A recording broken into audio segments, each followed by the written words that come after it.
Dude. See, when the story hit the news and I didn't get to see it, I'm assuming one of the broads got fired for something stupid. I figured it was a guy like maybe peeping through the dressing rooms or some, behind the scenes guy. Yeah. I didn't think it was one of the guys actually on the show. He was showing them old white women his jammy. He walking. Really? He was showing his junk? He had a problem flashing people. That's what they wrote in there. A problem. He had a problem flashing people on the set, and then oh my God! You finally make it. You're on a hit show like Desperate Housewives, and you get fired for flashing. And then they put his character, his creepy murderer who was kept locked away in the basement. Yeah, was fired last week for a problem flashing people on the set. Well, that's too bad. And the role is being recast. They just gonna replace him. Recast him. They're going to replace him like, what's his name? Who's the quarterback, Philly? McNabb. Yeah. Like, replace like McNabb's mother on those chunky commercials. I didn't know where you were going with black that. Black people just have, we have two mamas too, they replace a nigga. I had no idea where you were going with that. All right. And they'll make believe that it's the same guy, They won't even acknowledge that the character looks completely different. I love that about TV. Yeah, I love that first episode where they walk in, everyone's just calling him by the name that everyone was familiar with the other guy. And you're not asking him why his fucking nose looks different or his eyes or his hair or something. The best one of those is the Brady Bunch reunions. When Jan decided she didn't want any part of that, so they bring a new Jan out. Yeah. And she acts like she did all the shows. Yeah, they're like, oh, Jan, remember that time you forgot your glasses? It's like, no. And you're looking on your couch going, you're not Jan. You didn't do any of the shows. Yeah, that wasn't her. You don't remember shit. Oh, my God. Can you imagine? Did you just imagine? How can you possibly be secure in this business? Nah. You just can't feel comfortable ever. Well, the ultimate was obviously Darren Stevens from Bewitched. That guy left. He was the star of the fucking show. There was Darren and Samantha. That was it. And then he leaves, and they just brought another guy in. And how do you negotiate that? Like, how do you negotiate? Like, how can you feel like you can negotiate? Like, when you go, okay, I want more money, I'm out of here. And they go, we replaced Darren. Darren was replaced. We didn't blink. The people didn't bat an eye. The show went on for years after that. And no one cared. No one cared. Oh. No one cared. As long as she was twitching her nose and they were turning some fucking... I thought the chunky soup lady was his real mother. I thought it was his mama. And they got some new chick that looked like Tess. Tess Drake from Last Conversation. I thought that was his real mama. I thought that was his real mama. I was like, wow, that's cool. They put his real mama in. She got some acting chops, that woman. She's really making me feel like she wants him to have some soup right then and there. So there you go. The guy got fired from Desperate Housewives. Oh, yeah, for flashing. And they're replacing the role. And they're just replace him. They're just gonna bring a new guy in. They're gonna just good luck. Just hose down the set and bring in a new one. Good luck, bro. And here in New York City, Mayor Bloomberg was reelected in a landslide. Yes, he was. And 20 points. And the cover of the New York Post has him in a gorilla suit, basically. His head.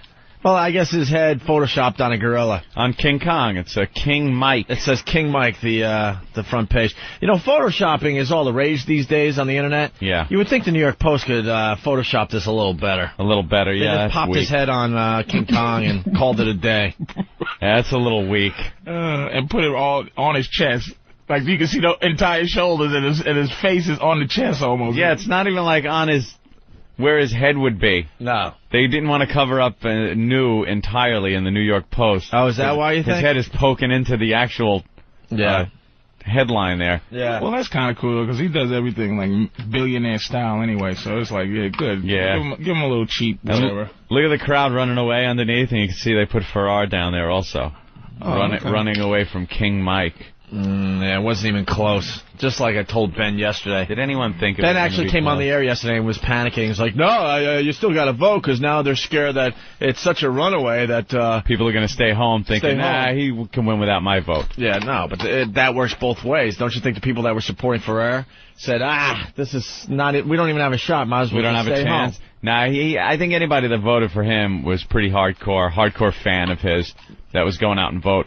As far as Bloomberg goes, they thought he was going to win by about 30 points. He won by 20. So, a few people did stay home. Is that big? That's a landslide. That's pretty big. You know, I gotta ask my political numbers. Is that big? Yeah, that's big. That's huge. 20% is humongous. 20% is pretty big. How many millions of people that represent? I don't know. I don't know. I think about 1,200 people voted. So that's it, huh? I don't know. Pretty big. Let's say hi to Chris in Michigan. Chris? Yeah, what's up, guys? Hey. What's up, Chris? Hey, replacing characters. Roseanne, they had one of the daughters. She wasn't all that hot, and then they replaced her with the hot one. And then brought back the ugly bitch. Well, she had the original blonde daughter, and then they switched her out, and she's the chick that's on Scrubs now. Yeah, the hot one, yeah. Yeah, the one from Scrubs, and she was the daughter for a while, and then they brought the old one back. I guess she figured she wasn't going anywhere. Yeah. Came back, and they actually acknowledged that on the show. They made a couple little jokes about how she looked different, doing her hair different, which was kind of funny, you know? When they do actually acknowledge the fact that that's a different fucking person entirely, that's kind of funny. Yeah, right on. All right. And also in that other race, do we even care? We had our fun, but does it matter that Corzine and Forrester? That Corzine won? Corzine won by about 10 points, a little more than they thought it was going to be. They thought it was going to be a closer race. And, they had their concession speech. You know, Forrester got out there and said everybody's got to, not so much get behind Corzine, but support New Jersey. They're, big Jersey guys. Was there a big, I want to congratulate my opponent and all that? Yeah, they had the... all that nice stuff after Forrester all those concession speech. Brutal commercials. After dragging Corzine's ex-wife onto one of his commercials and saying how he let down his family and don't let him let down New Jersey. I mean, just scumbags. Do you think for the people that politics has to be so political? Like, just for the average person, that it has to be so corny and so... Like, why can't he just go, look, man, vote for me, like, because I'm Puerto Rican. Like, he gonna get out there and just go, look, this guy got a lot of money and I'm Puerto Rican, help.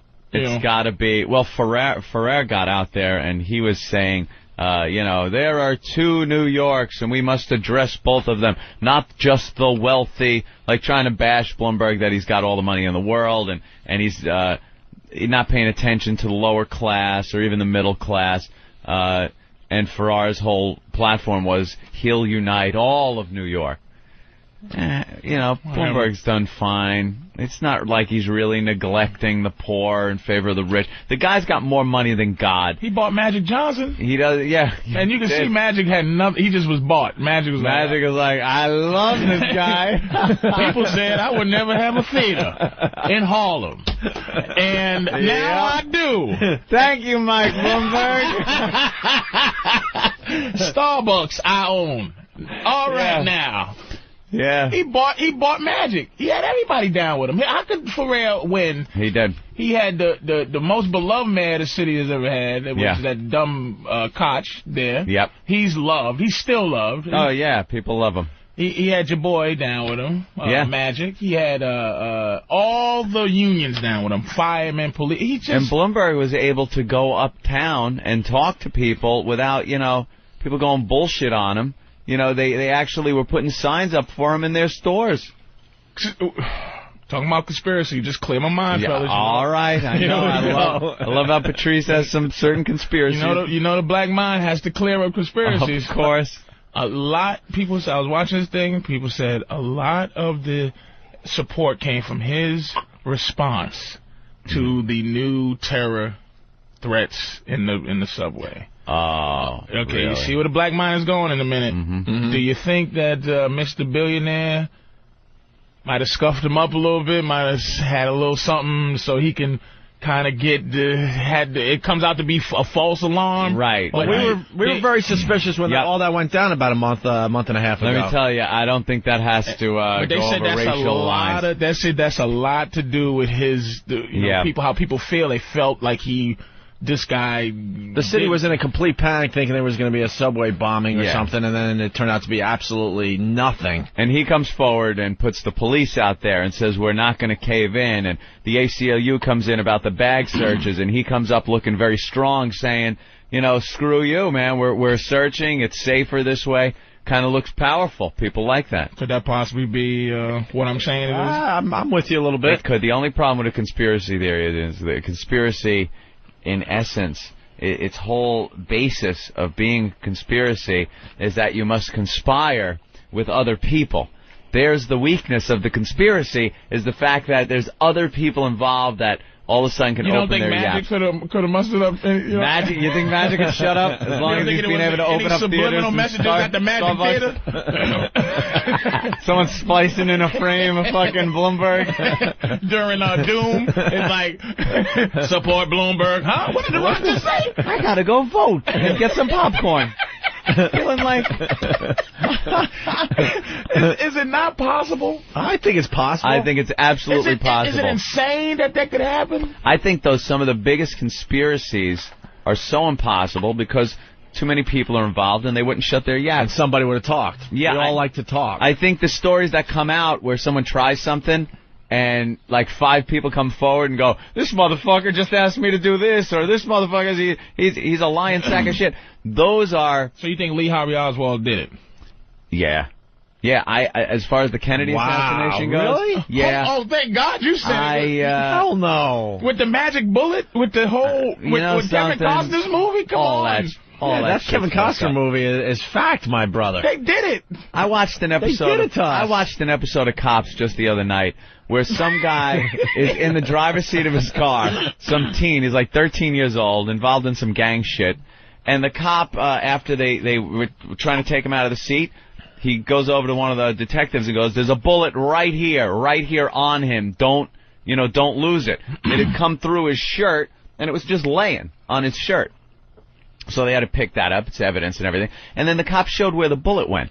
He goes, "You look here, there's a hole in the license plate, in the rear license plate."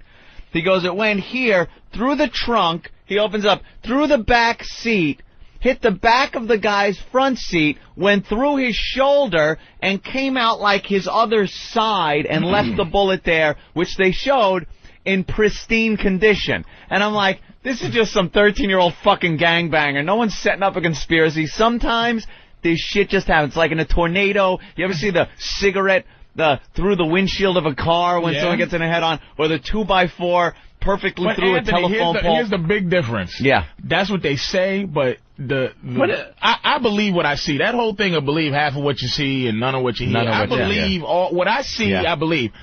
It's like back and to the left. They can't, if they had did it to the little black dude, back and to the left, or license plate through the chest. Right. But the fact is, they show his brains getting blown out from the back and him going forwards. Do you understand what I'm saying? Like, they show the conspiracy happening. That's the only problem. If I never saw that Oliver Stone movie, I go, Lee Harvey was just good, or whatever the case may be. But then they get into the rifle, like 2.8 seconds, and then the fastest guy in the world, they got to try to cock that rifle. I had an egg on the thing. But I've seen it. Cock that rifle and then shoot it twice at perfect range. With that rifle is almost impossible. That's the whole thing. I've seen people do it. Like, they've also shown people that have done it on certain shows. It's one of those things, no one's ever going to fucking know. What are they supposed to open up more Kennedy shit? You believe Lee Harvey Oswald did it? You believe it in your balls that he did it? I've seen nothing else to the contrary, really. No evidence, no real proof. White guy, man. You really are a white guy, man. I'm actually surprised, too. I need something I can wrap my hands around. Don't get my brother to call this show. He's an expert on this stuff. I know he is. I've sat and talked to him. I absolutely have sat and talked to him about it. They covered it up nice, and now all the info that is available is all watered down with all the creeps out there. But another cover-up? How many people? But it was like 20 people that came forward, and they all mysteriously disappeared. They all mysteriously have AIDS or whatever. Getting run over by getting thrown out of cars. And AIDS in the 60s, they got it. They had AIDS in the 60s. The blob got them. They're all. How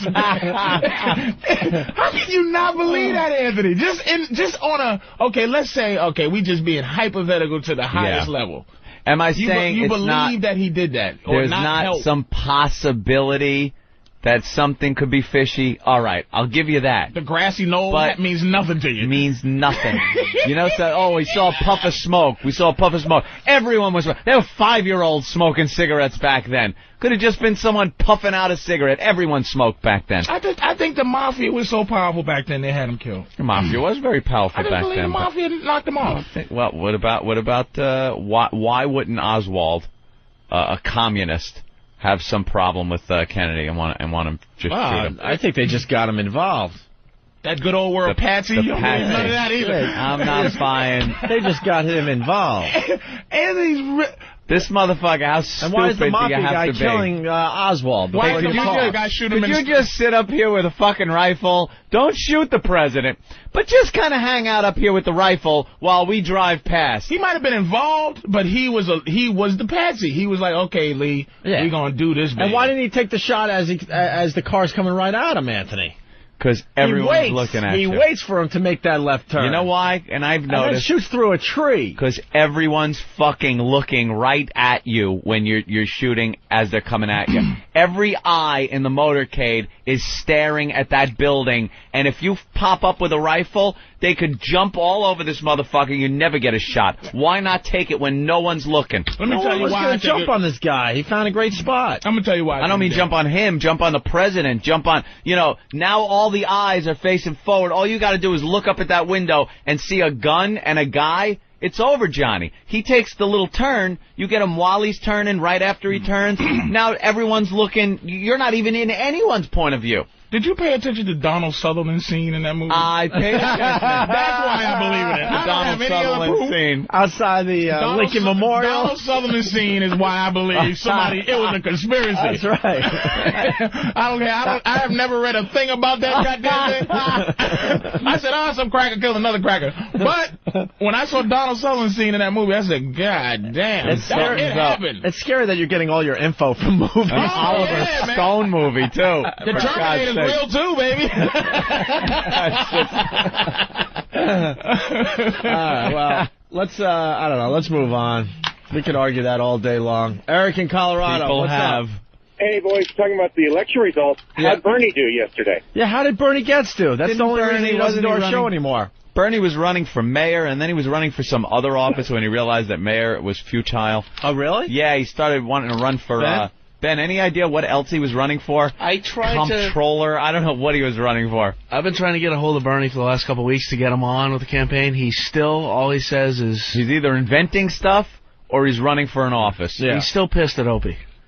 Yeah. About the CD thing. You ruined it with Bernie. Yeah, but what a highlight. It certainly was. It could be the best bit since coming to satellite radio. We'll see what the listeners Getting that lunatic Bernie gets all upset. I don't know. You don't see him in any of the newspaper results or anything. No. BernieFromMayor.com was his website. Well, why don't you email him and ask him how he did? He didn't respond yesterday. Did he phone in a concession speech? I'll email him again. A rambling concession speech about vegetarianism and squirrels? Fucking lunatic. Last time he emailed me was a couple weeks ago. He said he would never do the show again. Soy milk. Yeah. If children would just be vegetarians in school and drink soy milk, there would be no violence in school. That's what Bernie Getz says. That's how nutty. It sucks that he's never going to do our show again, but what a way to go out. Yeah, certainly was. We were all convinced he was going for a gun. That's a great last appearance for somebody. He's got a Photoshop thing on his website, though, of him like in an XM studio, if you go to BernieFromAir.com. Mm-hmm. Oh, really? Yeah. So, I mean, but he just doesn't want to come back here. Remember, he did come on the phone once after that. Briefly, we had him on the phone for a couple minutes, and that was the end. And that was it for Bernie. Dan, what's up? What's up, guys? Hey. Salam alaikum, Patrice. Alaikum assalam. Thank you. There's a show, I know, that without getting into too much detail, on the Discovery Channel. They recreated the bullet, one shot, making torsos with forensic jelly. They caused 7 injuries with one bullet. In Australia, right? Yes. I saw that. I didn't believe it. Oh, come on, it was great. It was fantastic, but it was perfect conditions. They put a brick here and a piece of steel there to make it happen. I saw that. It was great. But I still just don't believe a person could have did it with even the luckiest of luck and the skill of skill. I just think Donald Sutherland was right still. Donald Sutherland. Donald Sutherland. I just believe it happened, man. It was a conspiracy. That's great. Let's go to Mike in Massachusetts. Mike. Hey, boys. Hey. Hey, your old pal Charlie Menino, 4th term coming up. Yeah, Mayor Menino was reelected again. Damn. Another landslide victory for that motherfucker. Mayor Menino in Boston. Babies. He is 4 terms. Has he beat Kevin White yet? Of fucking mayors. Did he beat Kevin White yet? Can you play that going into break? Can you play that clip where he goes, the beyond, the bond? The beyond, where he's reading the stories to the children at school. Yeah. This mumble mouth fuck is just holding the office like a pope. Are you till he dies? Are you a Menino fan there, Patrice? You're from Boston, right? Yeah, I'm not a political fan of anybody's, but I just know the names. I know Kevin White was in office forever. Yeah. And then Menino, Ray Flynn. Oh, damn, that's how old I am, because I remember Kevin White, then Ray Flynn for a while. Flynn. And Menino has been going on. He's just holding it. Yeah, he's been around. And just the corruption up there. Yeah, you guys ran out of the goddamn Boston, right? And, he ran us out. He ran us out. That guy ran us out of Boston. And he's not even a Bloomberg type of mayor. He's like just he's a goofy fat dude, man. He really is. When we got in trouble for the mayor's prank, when we were doing Boston radio, all of a sudden, like, state troopers and stuff are following us around. It was creepy, man. Yeah, you don't want to mess around. It was freaking creepy for a while. Boston is what they call draconian, man. They do not F around, man. It could be the paranoia in my head, but it got a little creepy. There's no paranoia. There's no paranoia. Why is the state trooper kind of close to my house all of a sudden? They don't have to pay attention to rules like the rest of the country does.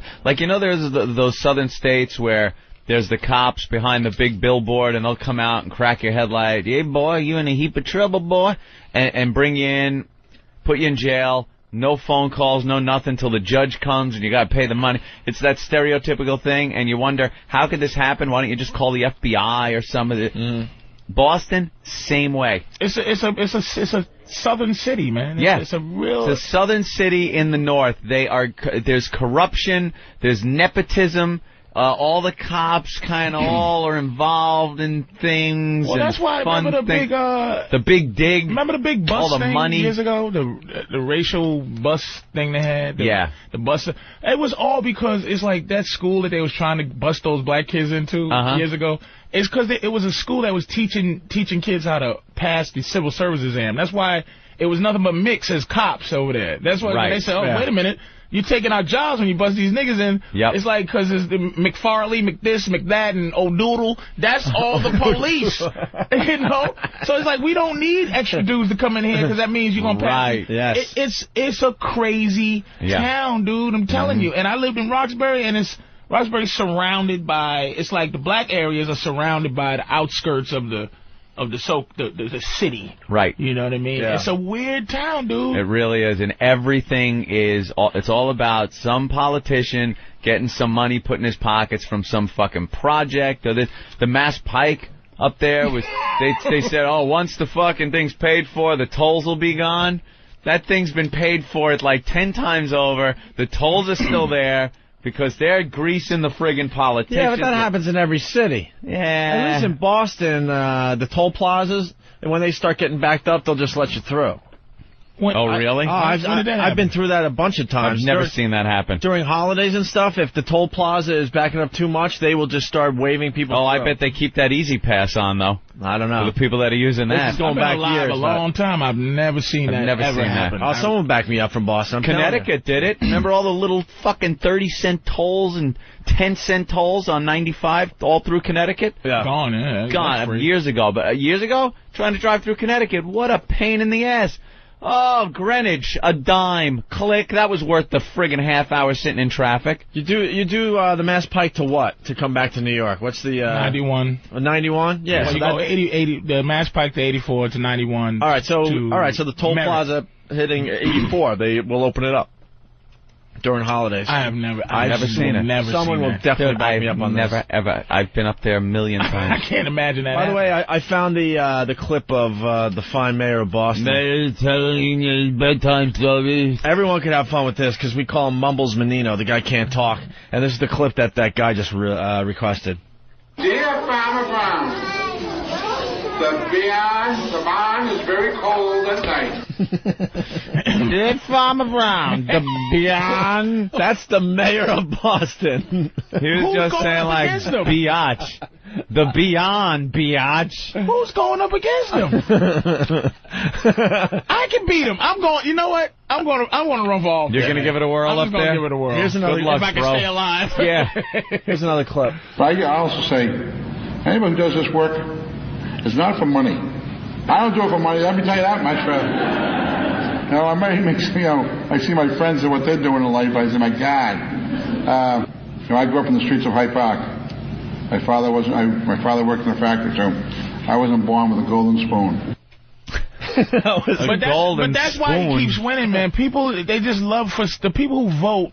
Just love that shit. They love that I'm a working man horse manure. You know what I mean? It's just horse shit, man. They just, but silver spoon in his mouth was supposed to be the line. You know who could win up there? Rich Voss. Let him talk. The people will be like, this guy is a bumbling idiot. But see, here's the problem with Rich. He won't admit that he's an idiot. Like he fights being an idiot to the end. He accepts being an idiot. Like I'm an idiot. Big buffoon. I'm stupid. Let's vote for the big dumb guy. Yeah, he's just dumb, but he got our best interests at heart if he's stupid. Yeah. Okay. All right, someone's gonna back me up here. Adam, what's up, Adam? Hey man, I want to back you up, Opie. I got picked up on the Mass Pike. I got like 4th of July. They just went right through. I'm telling you. Oh, yeah? Sometimes they open up the tolls when the traffic is backing up way too much. Dude, it was backed up like it was backed up miles. Right. And then all of a sudden you get to the toll plaza and there's someone in there just waving you through.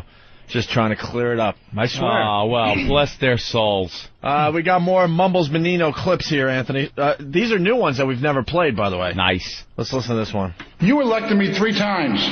Now 4. So you know, I am not a fancy talker. That's for sure. He's getting big laughs for being self-deprecating. Self-deprecation. That's classic hacky comedy right there. Yeah. Hey, folks, my stomach. Oh, hey, all fat people. That means that's saying. Let me move the mic so you can see me. That old gag. I can't believe that works, man. It does, even in politics. Step it up, Boston. It's my hometown. Big dig, for all intent and purposes, will be completed. There'll be some button-up of some of the pieces of it, but basically it'll be all done by next May.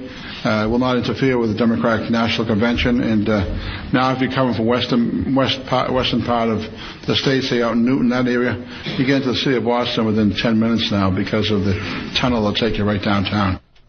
Great. For all intended purposes. Intended. For all the purposes that are in a tent. I love saying that to my girl. Oh, I'm going to suck these for all intended purposes.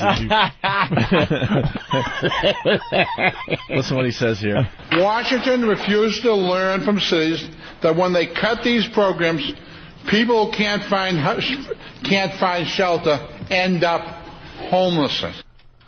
Homelessness. End up homelessness.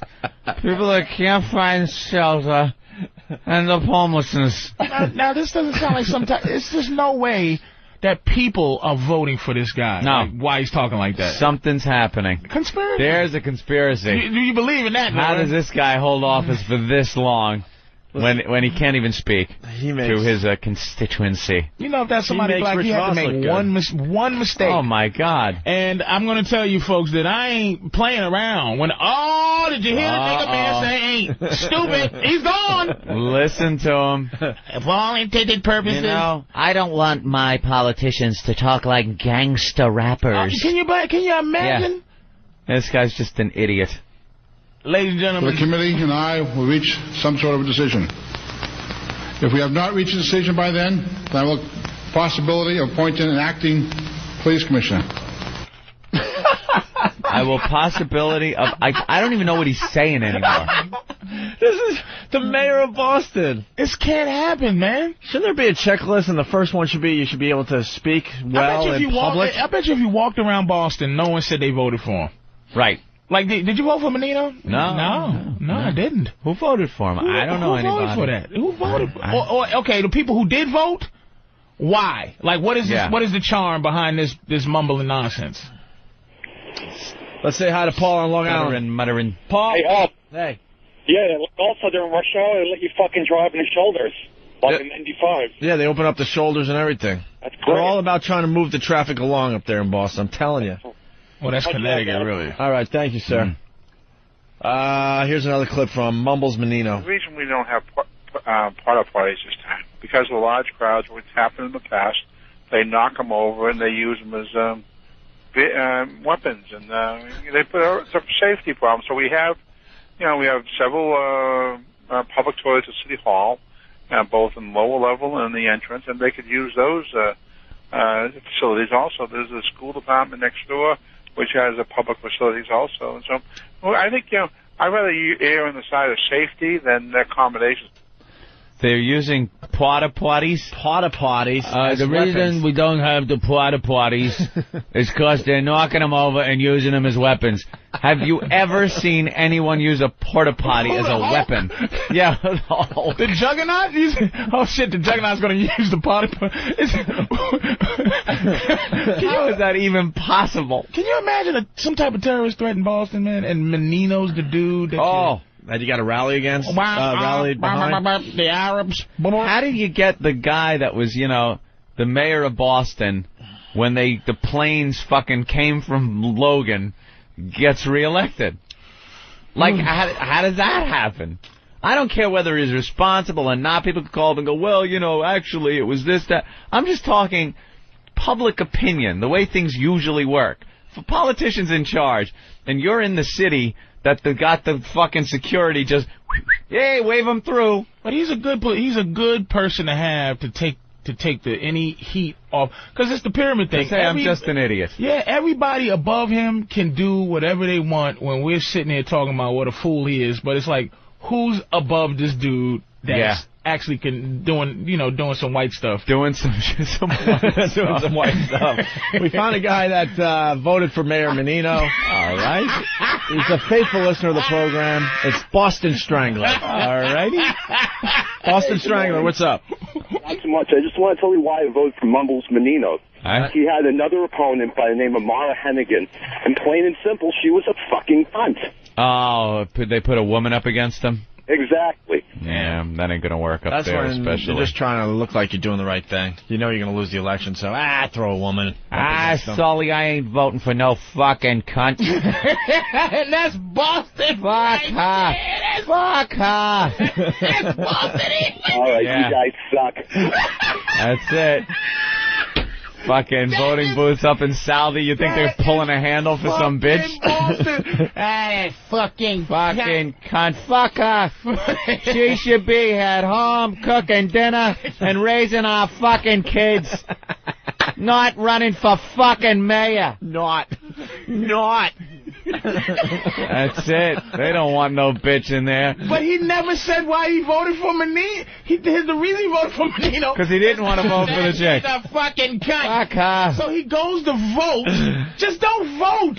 Yeah, then how about don't vote? Yeah, don't vote instead of voting for... That was the only one voting for him? Mumbles Menino. Is either her or the we had a conversation yesterday about, will there be a black president? Will there be a woman president? Will there be a Jewish president? There'll be a Jew. There could be a Jew. Jews have white skin. It can possibly happen if he un-Jews himself. That's what I was saying to Voss yesterday. I said it's not like Shlomo Rabinowitz is going to be the first Jewish president. You see what Ferrer did? Ferrer tried to Caucasianify himself. Yeah, un-Puerto Rican himself out. Puerto Rican himself, and that's why Puerto Ricans didn't like him. Yeah. He just un-Puerto Rican himself, but he kept that name Ferrer. You know what I'm saying? Yeah. Right. That's just like the Chinese Billy Chung and Peter Wong. Peter Wong. Peter Wong. Your name ain't Peter. Shut up. It's black presidents a long. Colin Powell may be able to be. That's what I said too. I said yesterday. Until he pulled that shit with Bush. Now he's done. But the point I'm making, we had that whole discussion yesterday. The last state that's gonna hire a woman as mayor would be Boston. No, you're not going to see that. State, city, sorry. I know. Oh, Stop with your fucking feedback. tits will get in the way when she's trying to sign a fucking bill. But that's the last Slow down the process. Fuck her. So it's almost like it's a pride thing they call the mayor Mumbles Menino, you know. Yeah. Oh, that's his nickname. Mumbles, they call. Like, how could you be proud? You pulled the handle for Mumbles Menino. Kooky Bloomberg. Nutty Bloomy. It's like that's who we voted nobody for. does that. Let's say hi. Only Boston, man. Only fucking Boston. Let's say hi to Ann in Minnesota. Ann? Hey, boy. Hey. This is fucking painful. Do not play him anymore. I could have swore he said that they were tipping over firefighters and using them as weapons. No, it was porta potties. They were tipping over firefighters. Porta potties. And using them as weapons. Some people actually were conducting combat with sanitation workers. Yeah, we haven't What done an this bit in a ass. while. We got a few more new ones to play. Here's another one. Mumbles Menino up there in Boston. Together, we can beat prostate cancer. Oh, my God, he didn't say prostrate cancer. I think he said prospect. He didn't say prospect. He said prospect cancer. That was prostrate. Together, we can beat prostate cancer. Oh, okay. Prostrate. And I bet you that was an actual commercial, so he could have taped that a few times. You know how many people say... And cut. Ready, action. Together. Yeah. We can be prostate cancer. Yeah, I want to hear the other outtake. Cut. If prostrate's the one they used. You can't call him man. You fucking idiot. Together, we could be porcupine cancer.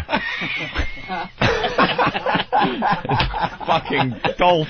Well, it's all about Boston all of a sudden. Let's say hi to Mike in Boston. Mike? How's it guys going today? Hey, Mikey. Hey, Mike. Hey, the big problem with the women in Boston is Jane Swift ruined it for everyone up there. Why? I don't know the story, sir. Jane Swift was the governor before Mitt Romney had a kid and was out for like 3-4 months. Oh, yeah. Oh, yeah, she got recently. into office Yeah. and then she ended up taking maternity leave. That's right. Yeah, you can't. That's a long time. Right, Hey, okay. Patrice, why don't you run for mayor of Boston? Because I'll get shot in the face. Yeah, that'll What, work. you going to vote for me? Where am I going? Go to Southie and Newton? Just be goofy. Hey, I'm running for mayor. I got to mumble. Let's say hi to... Last bitch couldn't even hold a fucking job down. She had to go on maternity fucking leave. Stupid. Couldn't keep her fucking legs closed. She's got to get knocked up. Can't even finish the goddamn fucking job we voted her in for. Fuck her. Fuck her in a fucking cunt. I'd rather vote for fucking Mumbles. I'll vote for fucking Mumbles Menino before this whore who can't keep her fucking legs closed. Finish the fucking job, then open your fucking whore legs. You think Boston would vote for a black person or a woman first? That's a tough A black one. man, That's really a tough black one. man or a woman man? They love their Any racism third up there. candidate you could throw in there. Racism is alive and well in Boston. I know my motherfucking racism, baby. Racism and sexism. Oh, it is huge. It is amazing. You go downtown Boston, you don't see a black person anywhere. You do see black Not people go many. downtown, but not Not it's many. a weird town. And then they got Yeah. the Jewish Yeah. people in their area. They got the Irish in their area. The Yep. Italians over here. The blacks There's over a there. town. North End. Boston has everybody has a town. Yeah. It's like And you don't cross over. Usually everybody lives in, like in Look. New York. Everyone lives together. Yeah. Then there's towns you can go to. If you want to Right. go to Harlem, you go to Harlem. You go to Chinatown. You go down to Canal Street. But the city itself is Yeah. like mixed. It's all mixed. Everyone's walking from one area to another. Boston is Nope. black town, white town, every That's it. town. There's nothing's It's mixed. set up like medieval times with castles and fucking moats. Oh my God! And I love it is because that's where my very- family and friends. I love Right. the people there, but that town, man, it's very a separate. It's a motherfucker. Ryan in Georgia. Yeah, Opie, you said Boston was going to be the state to have a female mayor? Listen to the replay. I corrected myself quickly. You got to correct yourself 3 times. I have to correct myself for the again replay. for Brian. Yeah. I got it out. I said, I know, stop with the feedback. I meant city or whatever I said. All right. All right. Thanks, All Brian. right, Opie. You know, Archie Bunker used to say prostrate. Oh, really? It's like it's kind of a joke thing to say as a prostate. Ah, geez, my prostrate there. You know, you don't say this to a politician trying to That get amazes support me, for the man. disease. Let's say hi to Kevin in California. Kevin? Hey, guys.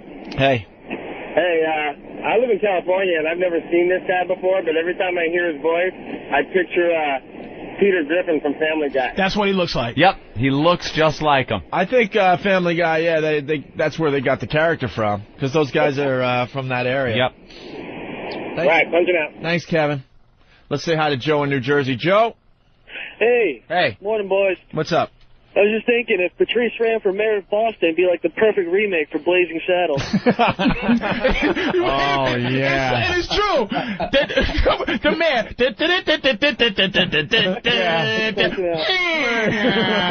They roll up the fucking banner. It's the new mayor, baby. I'm the new mayor of Boston. What's up, baby? Give it up for yourselves. Give me a big round of applause. I'm the new mayor. I'm going to watch that movie again tonight. And ain't it a fine day today? Any white woman that cook me something to eat? Because I'm an unmarried man up in this bitch. Any of you white bitches in Boston, I'm hungry.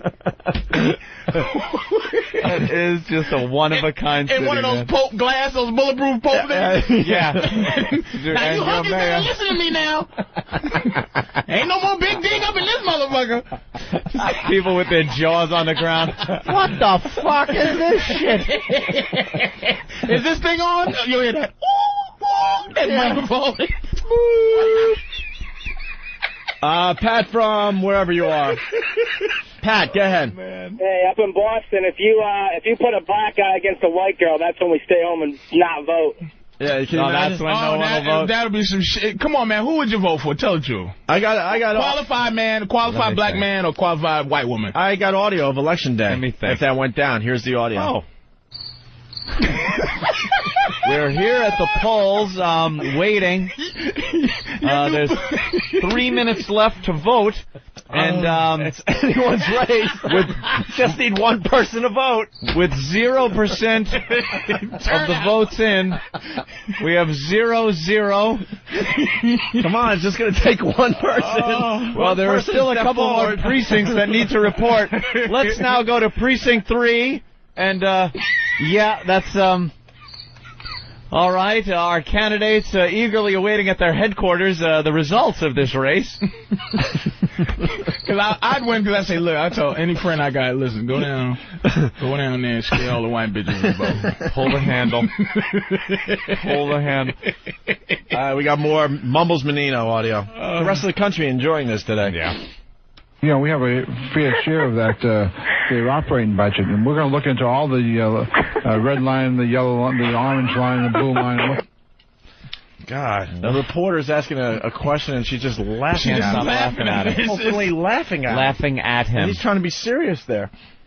Our plans for tomorrow is to have a rally, a roving rally. It starts at the Heinz and goes right down to Stanford Street, right down, yeah. You ever see the Princess Bride, that movie? Yeah. My wedge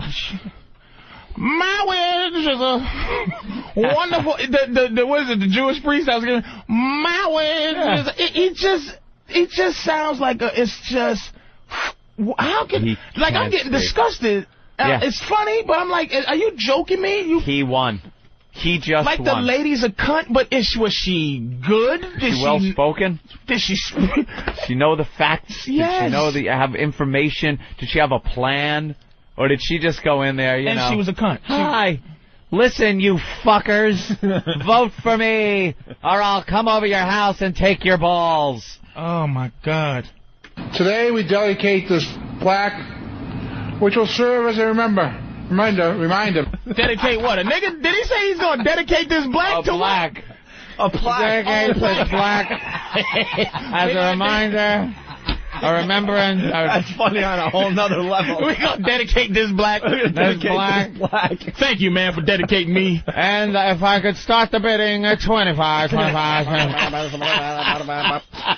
No, he says, oh, my God. Dedicate this. Serve as a remember, though. A remember? Today we dedicate this plaque, which will serve as a reminder. Remember. Doesn't sound like he's dedicating a plaque. Is he just off the cuff every time? Ladies and gentlemen, the black. Thank you. The black. Thank you very much. I appreciate being dedicated. I will take this honor and Do what I can. Thank you. Tomorrow we'll dedicate a Jew. As a reminder, remember, the guy is winging it all the time. Speechwriter, fuck him, who needs one? It sounds like he's going out and just riffing. He's riffing every time. That's amazing. We got a guy from Southie calling. Oh, shit. Jeff, All right. from Southie, what's up? Hey, what's happening, guys? Hey. You know, listen, I didn't vote for that bitch because I didn't even see one campaign issue on that lady, you know? Really? I only knew Menino. I didn't know who the hell that chick Laura was. I mean, being from Southie, they don't put anything up with chicks around, you know, unless it's at the fucking bars, you know? Yeah.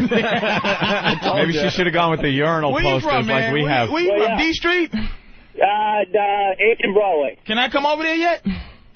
You might be able to. You know? Oh, you're getting a little weak now. I couldn't even drive through there by mistake. It best be a day where nothing happens there. No crime, no missing kids, no nothing. Because you'd be dragged off in a second. Oh, Southie, man. Good memories, man. Good goddamn memories. Oh, I want to hear this clip one more time. Today we dedicate this plaque, which will serve as a reminder. A reminder that we used to own them. A reminder that they should be slaves again. Dedicate this plaque. And where will it actually start? And will the duck boats go out onto the Charles? No, we can't put skates on the ducks, so we're not going on the Charles. God damn. We can't put skates on the ducks. We're trying.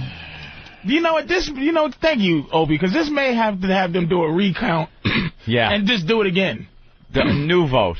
New vote for people in Boston listening to this. How many terms? This is 4.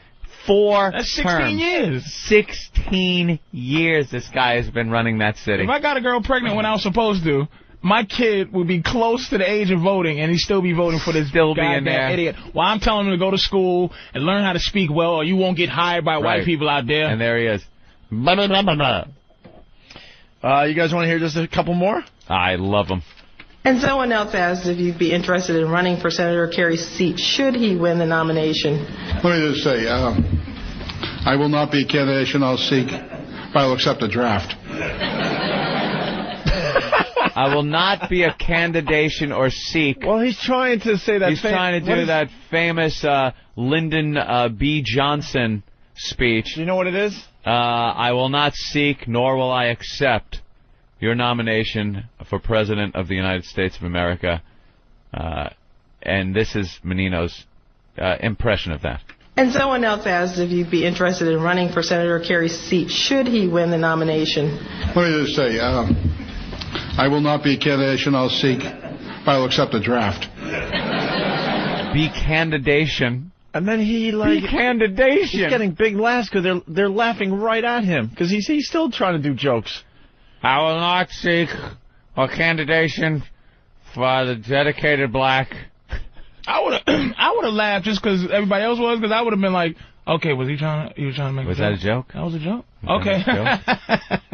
What the fuck was he talking about? I'm about getting the job done. I want to work on this and get it done in a peacefully way. In a peacefully way? A nice peacefully way. How does he fucking get away with this? Listen to this one. Like I said, it's about reinforcing the economic lessons that taught during the school day. The acronomic lesson? What did he say? Economic. Economic? It sounded like acronomic. I'm sure he meant economic. Commissioner Evans is going across the pond. That's true. Go across the pond. Pick up a dog. Oh. I know that Billy Bulger is president of University of Mass now, of which I am alumnus. President of University of Mass. That tongue is just battling with his teeth. There's a fucking UFC match going on in his mouth. Does it sound like it? Down syndrome tongue. That's a regular man just born with a syndrome tongue. Big fat tongue, just duking it, just putting a submission hold on his teeth and gums while he tries to speak, and his tongue taps out. Oh my God! You go to any neighborhood of Boston, there's artist living space, artist lofts. There's so many parts of this, the architectural, the media part. The color, he was going to say what? I think so. This is how we will continue to grow the city's job base, by being proactive, strategic, smart, and aggressive. Smart, huh? Smart. All right, I think we're just about done here. Boston is a majority city. What? One or the other. What's a minority-majority city? Reagan believed the buck stops here. Those of us who are leaders live by the principle as well. Didn't Truman say the buck stops here? Wasn't that Truman? You know, I think people just... Like, it was Reagan. Like Reagan said, I have not yet begun to fight. They must just listen to him like the people listen to him and go, all right, who's going to be running against him this year? Yeah. A cunt. All right. We win. You know. You need in Boston, is there like some qualified white guy that can just beat him? Qualified Apparently not. Irish can beat this guy. Yeah. Some Irish guy goes Some fucking Mick can beat him. Who votes, like, who runs against him? Was it a bitch last election? I have no... The one before that? Because there was another landslide, too. It wasn't even close. So they couldn't even come up with a good candidate. Anybody? To go up against him. Like Rutherford B. Hayes said, I speak loudly and carry a black stick. Brother B. Hayes. Brother B. Hayes. Well, if there's 911, if there is there's something suspicious out there, call 911. That's the emergency line in the city of Boston. Ain't that a bitch? That's the emergency line for the city anywhere. Everywhere. City bus is something we came up with here. It's brand new. We all know that to complete a major project like this takes real teamwork. So let's start by thanking our federal and state partners along with our congressional delegation for standing by us. Delegation. I think that's delegation, isn't it? Delegation. Ooh, he talks like Popeye, the delegation. Well, the big stigs is almost complete. I want to move on, but this stuff is too good. It's crazy. Listen to this one. We got big problems. AT&T, they're sponsoring, this whole summer program with me, and you want Sprint to come in and do something. They do diddly dunk. They do diddly dunk? Diddly duck. Dunk? Dunk. All right, I guess we're done. That's a harsh one. Fuck, man. That's some good shit. That's one thing that really fries my nose. Fries my nose? Fries my nose? Oh, goodness. Yeah, hope burns eternal in Boston, and every year we start off, we hope World Series championship. Last year we got to the 5th game, and maybe this is the year. Of course, he's got to talk about the Sox. I have did my duty, and I did it last Tuesday, man. I can't believe I'm ahead of the schedule. He did his duty last Tuesday. All right, you got to end up on an up note, so here you go. The vice president is saying is heightening the intensity, it seems, a little bit here. What's your level of concern? Well, our intelligence unit is working with the state, federal officials, keeping us informed if there's any heightening of our security in the city of Boston. We're working with the federal officials to give us the information that we might need. Do you think they're playing politics, sir? I'm not saying they're playing politics. I don't have the intelligence they have. Yeah, well, no you shit. certainly don't. All right. Well, congratulations, Boston. Yes. Boston, Mass. There he is. There's your man. There's your man. It takes me leaving Boston, like moving somewhere else to just go, wow, man. What the fuck? I would have been such an activist if I gave a shit when I was there. If you cared. You know? Hey, at least it wasn't that fucking cunt. That's all I'm saying. Menino, he might not be the best guy for the job, but he doesn't have a fucking cunt. That was her thing. That was his paid for by Menino. Yeah. Don't vote for her. She's a cunt. Paid for by friends of Menino. Paid for by... Let's say hi to Ray in Texas. Ray, what's guys. up? Hey, Ray. Hey, guys, how you doing? All right. Hey, guys, can you keep Patrice there? I mean, the show is terrific with him. I'm not trying to dog Jimmy out or anything, but I mean, Patrice is great. The show is great with him. We love having Patrice on. Yeah, Patrice is going to be in the rest of the week there. So. And when Jimmy abandons Chip and leaves us, I'll replace him, and they'll just replace Jimmy, and now I'll be the new Jim Norton. That's right. They'll call me Jim Norton. Jimmy. It happens on TV. Give it up for Jim Norton. It's the radio. Fuck it. What's up, everybody? No one's saying that. It's Jimmy Norton. When Jimmy eventually moves on, yes, that's exactly what we'll do. Jimmy will have a successful TV show. No time for the radio. We'll just call him Jimmy Norton. Flashing somebody somewhere. He's gonna get... Look at how we brought the whole first break all the way back around. Right around. That's what we do. That's why we're brilliant. Will he have an end as credit? Huh? Will he have the Hold on. Ray, hold on. We're saying something here. End as credit and Patrice O'Neal as Jimmy Norton? Will it be a credit like that? Because no, we just got to make believe. We just call him Jimmy Norton. Yeah, we got to just make believe he was here the whole time. Okay. We'll play some type of goofy sitcom music. Like I'll come in like the Flintstones. And we can reference old shit that Jimmy actually did, and you can talk about it like it's familiar to you. Yeah, like, oh, yeah, I remember that. Oh, man. Remember that hooker peed on you? Yep. Yeah. Yep. That shit was a bitch. All right. Punch it out. Thanks, Ray. Well, Patrice will be in the rest of the week here. With that, we should take our first break. Oh, go to Dirk? Yeah, all right. In honor of Anthony's little impression there. Oh. It's a great new impression. The dude from Southie. Oh, please. So they used to live next door to that fucking guy. Why don't we play this and we'll continue? Oh, man, you're onto something, Anthony. Oh, Jesus Christ. I forgot what movie I went to see.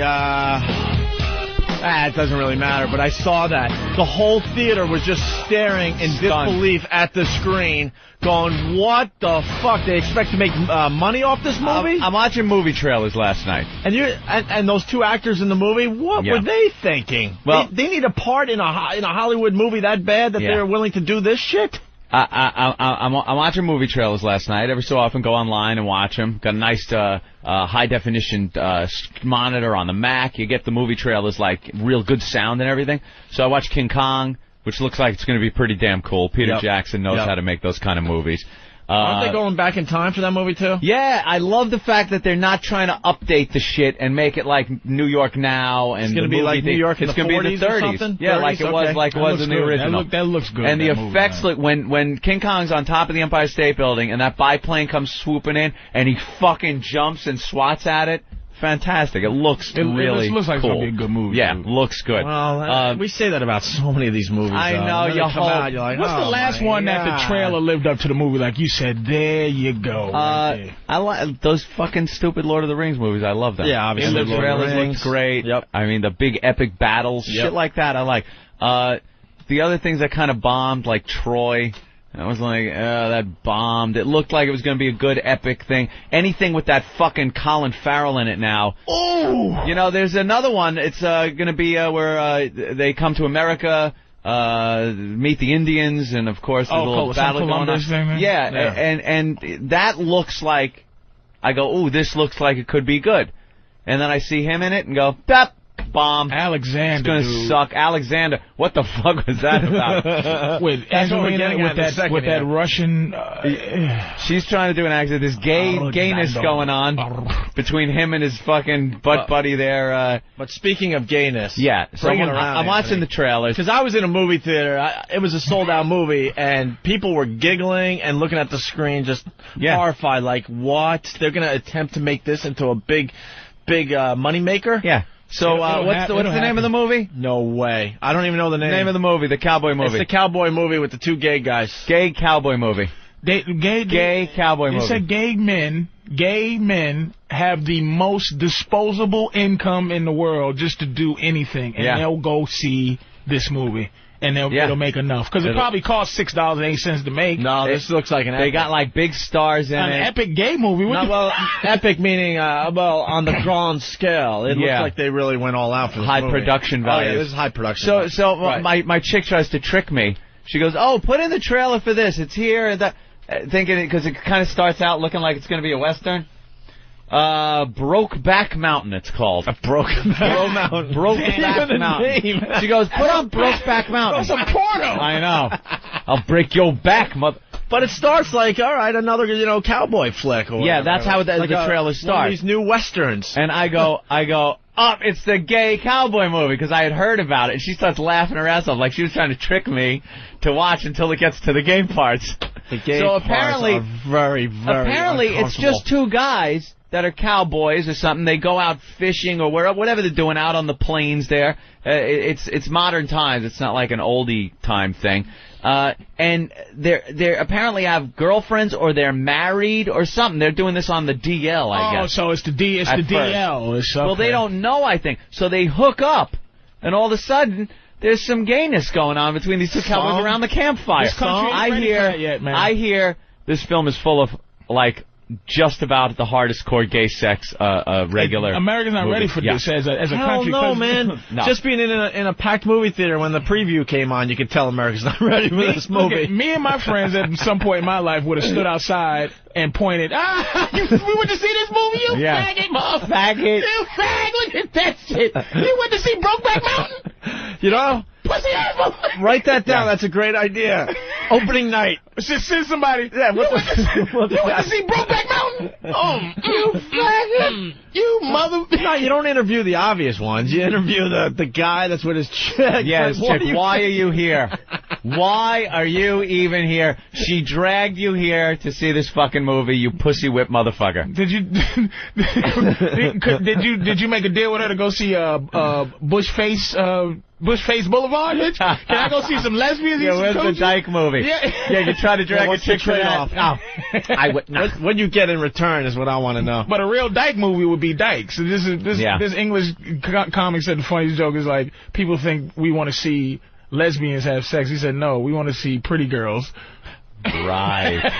Pretty if it was girls. a lesbian movie, it'd be a bunch of, flannel shirts and crew cuts. Rosie O'Donnell's, you know what I mean? No. Who's in this movie? There's that guy that's just in Jarhead. Heath Ledger. No! It's Heath Ledger and the guy in Jarhead. Jake Gyllenhaal? Yeah, that guy. And him and Heath Ledger have some heavy gay sex scenes in this. Hey man, you would think Heath Ledger has a ton of scripts that he's reading. No? No, Heath Ledger is but the other guy's up and coming now. So this is what happens when you fall off the Hollywood map. Well, you start considering these roles. You can tell this is advice for Jake, because he plays. It's to show, because they're trying to make a push for this guy to be a star. He's diverse. Now he's in Jarhead as the ultimate dude. Yeah. Now it's like with some good timing, he's going to come out as the ultimate gay movie. Kind of thing going on. I bet you his people had that all figured out. Look, you want my boy to do the gay movie? He's doing Jarhead too. Oh, you think that's it? Oh, without a doubt. Because at least he could go like, look over here, I did this as well. Hello. So the trailer starts off. off. Always makes money. Like, that's why I played a sissy in the cut. You certainly did. I was a sissy just because I go, now I'm a thespian. I'm just a fat sissy. Look at how versatile I am. That movie was a flop. I'm just a sissy on film for no reason. For no reason. You see The Rock did it. The Rock did the... Yeah. A sissy and a retard is classic Oscar kind of situation. It's a resume stuff. Tom Hanks, the whole thing. But that was like silly sissy. I mean, they're taking this like very... this is a drama, The way this starts is like a cowboy movie or something. It's two guys, they're out there riding, they're hanging out, and then all of a sudden... See, I had no idea when I first saw the preview, so I'm like, all right, just... whatever it is. All right, let's see what this is about. And then all of a sudden they're by the campfire, and then they're laying down, they're spooning by the campfire with one guy's arm over it, and then I went like, hey, wait a minute. I was thinking, hey, did he get bit by a snake? Maybe it's cold and they do that thing. Do you think during filming, because you know how Mr. and Mrs. Smith, you know how these motherfucking actors always fall in love? You think during like the cuts, when they go cut, like one of them goes, all right, get your motherfucking hand off me. Get the fuck off me. If you don't take your hand, he said cut, nigga, you better stop that method acting shit. I'll kill somebody up in here. You'd have to have every girl that you're sleeping with on the set. On the set watching, so you can just look at her and go, I'm fucking her, people. And cut. Come here, bitch. Yeah. Come on. Start giving me a hand. Now, you see, Jake, this ain't happening. Which actor went like 1 second too long? Too long? Where the other guy's like, what the fuck? Is he into this? The Stanislavski method? And then they show him back home with their girls. Yeah. Apparently, wives maybe even, because I don't know. One of them is having a kid. I think this takes place over many years. Over the course of some time. Because then every year they go out. They go out and do this fishing trip. I think it's where like they get that old to see movie each other. seems like old times. Yeah. Where Alan Alda, I think it was Alan Alda, gets together with that broad once a year and then goes back to his regular life. But then some people start getting on to what's going on, and the wife is like, I don't think you're fishing up there. And other people, I think apparently one of the guy's fathers maybe or some adult figure is saying, his suspicions. And there's one scene where one of the guys takes the other guy's shirt on the hanger, and he's hugging it and smelling it, and that's when I just lost it. How are you going to promote this movie, man? Now, Heath Ledger... Oh, God, no, what is this? Oh, what are you showing? What is this?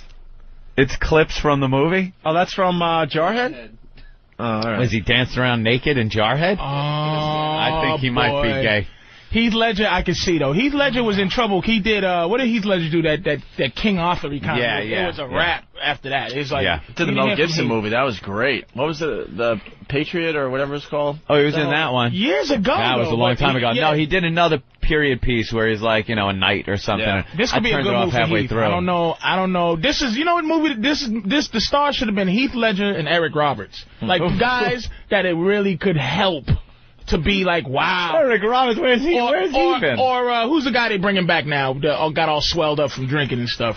Oh, man, Mickey Rourke. Mickey Rourke. Like, just because Mickey Rourke's on the comeback trail, that's what I'm saying. This is like a comeback movie. This is not a I'm a star right now movie. You can't put Mickey Rourke with, like, Heath Ledger. That's more of a father-son sex fetish thing. But that's kind of cool because people are going to see Mickey go, come here. Yeah, there's got to be two guys the same age. Kind of young, kind of gay. I'm not homophobic, man. I am not a homophobic guy. But you know the thing that bothered me about the homosexuality is not it's the loving of a man, like the loving tenderness to another man. But I can never. If you with the internet, you're constantly being bombarded with pornography, gay, straight, bestiality, everything. I could click on something. And, if it's a guy just slamming some guy in the ass and he's, you laugh. It's funny. It's like, holy shit, what the fuck's going on? But I squirm more at that guy hugging the shirt and smelling it and like a tear coming out of his eye. That tenderness. Or a gentle kiss. That gentle, come here, there's something in your eyelash. Yeah. Let me blow it out. Come here, baby. Like, nigga, if I'm going to be gay, I'm going to be a manly, like, come here, there's something in your, you got some crud in the side of your eye. Yeah, come here, there's something in your hair, let me punch it out. It's going to go from working out to just ass sex. There's no cuddling. You feel like fucking? Yeah. Come on. No smelling of the shirt. No, and it's not going to be tender sex. A date. You know what I mean? It's just going to be ball slapping. Right. No soft back of the hand rubs. It's no cupping the chin with your hand and professing your love to a mustache. It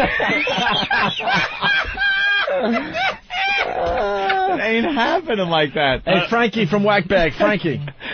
Opie, get your movie straight. Seems like old times. Chevy Chase, Goldie Hawn. Yeah, okay. But what's the Alan Alda movie? I'm trying to remember what the hell was it? Yeah. You know the movie I'm talking about? I know the movie you're talking about. I know it also. It's not Ordinary People you're talking about. No, it was a movie where Alan Alda went out to the country with this girl same time every year. What the hell was it called? I'm sorry about that, Frankie. You're right. All right. All right, man. Josh in Colorado. Josh. Hey, man, I was just commenting. This looks like a total push to just get a nod from the Academy. You think? Yeah, it's this Academy Award thing, man. Oscar attention. Yeah. What year was that about? I don't know. It's got to be 70s. Really, that long? He's willing to do anything. I think it was Alan Alda. Now I'm... Same time next year. Same time next year. Thank you, Anthony. This is such a plan. You can feel it. Yeah. Jarhead to Booty Crush Boulevard or whatever. Wasn't he in the Bubble Boy or something? He was the Bubble Boy. He was a goofy Bubble guy. Boy. He was a goofy actor guy that could have fought. You know who I equate him with? Or at least I did before he started catching on now? Who's married to the one from Friends? Yeah. David Arquette. I put him in the same class as David Arquette until, all of a sudden he's popping up in all these movies. The Day After Tomorrow was his, I'm not a goofy guy. Right, not a goofy guy. But the guy from Amityville Horror, the remake, all of a sudden, he's not goofy. He was in Blade 2, and Amityville Horror. Right. Yeah. What's his name? All of a sudden, he's not a goofy guy. You know, how did it happen? Yeah, he was in that When did National Michael Lampoon movie. Keaton not become a goofy? When did he become? Yeah, but he fell off the face of the earth. What's he doing? He did that bomb, that horror movie bomb about the static and the dead people coming through the... That was it. Yeah. White noise. White noise. Jesus. Why's it got to be white noise? We got the trailer? Well, the trailer's 2 minutes long. It's mostly dramatic music and text. So I just tried to grab a little bit with dialogue. Oh, so you went right to the gayness? A little suggestive. You're the man. It's not like... right to the ass sex by the campfire. Action. It's more innuendo. Nathaniel, you're good. You got right to the gayness. Get to the gayness. All right, I don't know if this is going to work on we don't know. radio, We try shit out. I'm sure a lot of you have seen the trailer by now if you've been to the movie theater. We're dead. The boys sure found a way to make the time pass up there. You don't go up there to fish. You don't know nothing about it.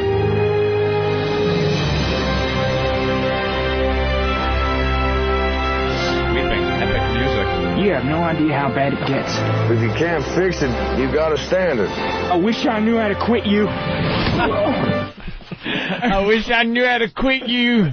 You know what they're trying to say? You don't go fishing up there. Which is interesting is that back in those days, when those dudes got stuck out there and the cowboys was doing all that cowboy the gayness. shit. Now you hear like a lot of times, like in the Moby Dick movies and stuff. Yeah. They go, "All right, sweetie," they kiss their wife and they go, "We'll be back in 5 months." Right. Like the time is so different then. Like you could be in the wilderness for months. So I think they might be trying to make some type of suggestion. But I don't think that it's these period guys piece. It's not a period I piece? think it's new cowboys. Yeah, it looks like it's I think it's updated. Oh, this is not updated. 1716? No, I think this is like just like out west somewhere where they still ride horses. Oh, yeah. 2006. Yeah. The best part of this is neither of these guys are fagging it up at all. It's like, God damn, I love you, motherfucker. Like there's not an ounce of femininity in either of these guys. I don't know how to quit you. Quit you? Who says that when they're not in the third grade? I quit. I give Uncle Dear Fred. Let's go to Speedy in Rhode Island. Speedy. Hey, Owen, how you doing? Pretty good, buddy. Not too bad. Happy birthday, Patrice. Hey, Anthony, I think you can relate to this because, the guys went fishing, they went back to the tree house, I said to the other, punch it up, boys. Yeah, I used to ride horses and stuff out west with this guy, Richard, go fishing with him. This is one of my favorite stories of all time, by the way, Patrice. And we would camp out, do things like that. This is when we were, in our early teens. And I remember one night we decided we were going to the ranch where we kept the horses and stuff, obviously, and stay in the tree house. So we go up into the tree house to stay in the tree house overnight. And it usually amounted to hanging out, drinking some beers, and talking about girls or whatever. So I'm just kind of laying there, and conversation's over. I'm pretty much thinking it's time to go to sleep in the tree house. And I hear, like, this whispering that I can't quite make out. And I'm laying there, and then I hear, can I suck your cock? So I'm laying there, and it's pitch black. There's no lights, like fucking, out west, too. I mean, it's just total darkness. I hear, and this has been my best friend for years now, since we were like, very Still early your best teens friend. up until, Still good friends. Yeah, I mean, we hang out on a daily basis. This is every day. We'd hang out. And, could I suck your cock? And I'm laying there going, just make believe you fell asleep. Just make... He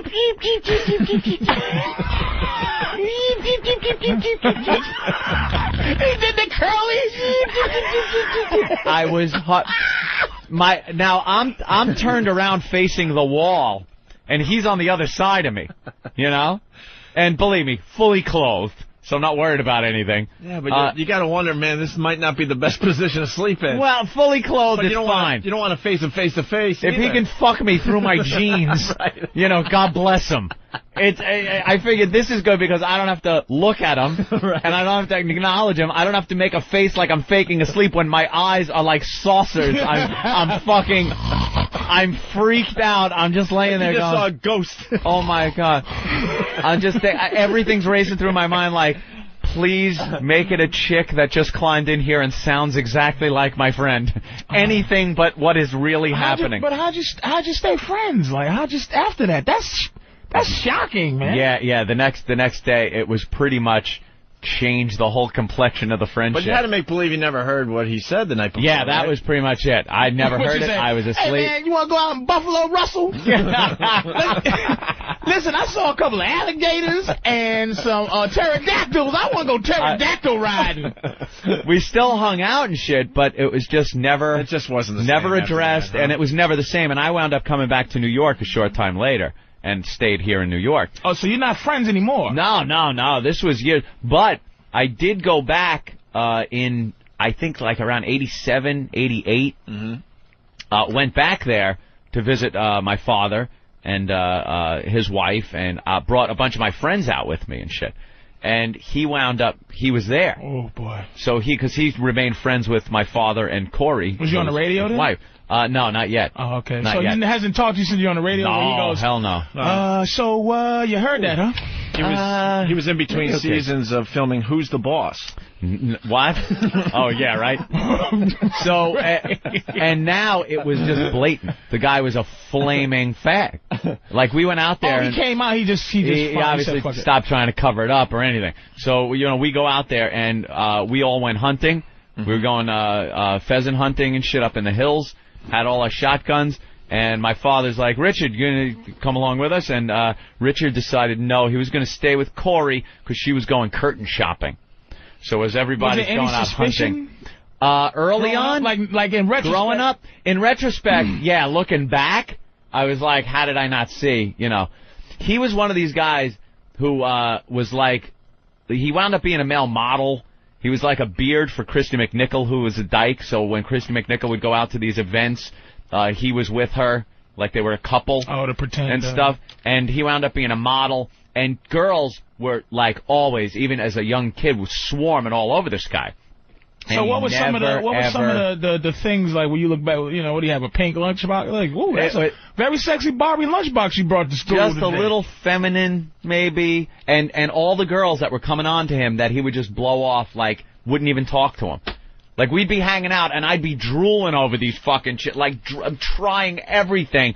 And when you're hanging out with the guy that's the fucking model-looking guy, believe me, I ain't getting shit. I could be funny as a motherfucker, and these girls just are fixated on him.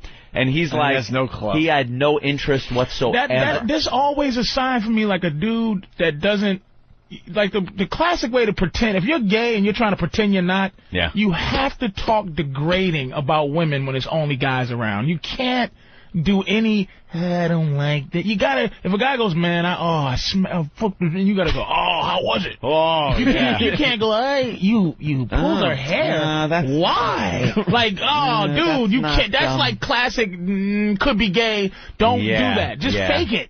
Fake it. I don't know if they have the potential to fake that. Oh, my God, Anthony. Yeah, that was a rough one. That's one of my favorite And stories. that was my friend. We would ride horses, we'd go fishing, and he didn't know how to quit me. Right. Gays are not attracted to me. That's one thing. Maybe I should be mad about that, but it's never been a crisis. Never. All right. I was just a cute little kid. There was one time. You do have doe eyes, though. I had the big when I was a kid. Oh, forget it. They loved me. Imagine his eyes with no cigarette smoke, no drugs in it. Yeah. Just beautiful big eyes. Big, innocent doe eyes. No goatee. Just precious. Big doe-eyed. I was hanging out at the ranch one time, and there was a party going on. Yeah. And this old drunk Mexican guy comes up to me. He's like, "How you doing?" I'm like, all right. He goes, "What do you say, me and you go in the bushes over there?" And my father was within earshot of this. Did he shoot him? I had never. He beat the living shit out of this guy, like right in front of me. I'm standing. How old were you? I don't know. Again, early teens. Jesus. He threw him on the hood of a car. and punched him in the face and wouldn't stop.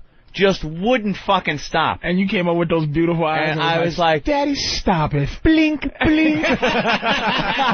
Daddy, don't. Daddy, don't. D-O-N-T, don't.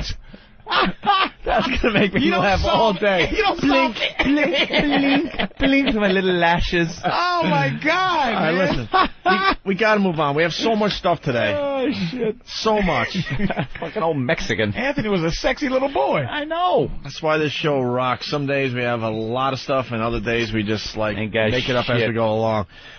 Good Day New York here in New York City. Dumb banter between the stupid newsreaders. This is one of our new bits we're slowly but surely developing here. Yeah. You know, they do a story about something, and then they come back and have to do their cute little comments and commentary about the story that was just on TV. Well, they're saying that there's a new thing people are going to be doing this holiday season. A thing? They're going to be hanging Christmas trees from the ceiling, upside-down Christmas trees. I saw that in the paper, and no, they're not. Who's going to do this? You think it's just one store? It's one store with a little gimmick. The Christmas tree, it's in a stand that's nailed to the ceiling. It's a great idea if you think about it. Because it gets people to come into your store, especially now that it's been in the paper. Everyone's going to go check out the upside-down Christmas tree. Gotta go check it out. I want a picture with it. So, of course, this is the most important thing to talk about on the news this morning. Sure. And if you're wondering about how should I hold it, Christmas trees upside down, it's the new trend. Well, I think this is really weird because if you have too many eggnogs on Christmas Eve, this is really going to mess you up. But apparently these are all the rage. They're Christmas trees that hang upside down. It's easier to get the star on it. That's true. You don't need the ladder. But the water would keep falling out of the little thing anyway. All right.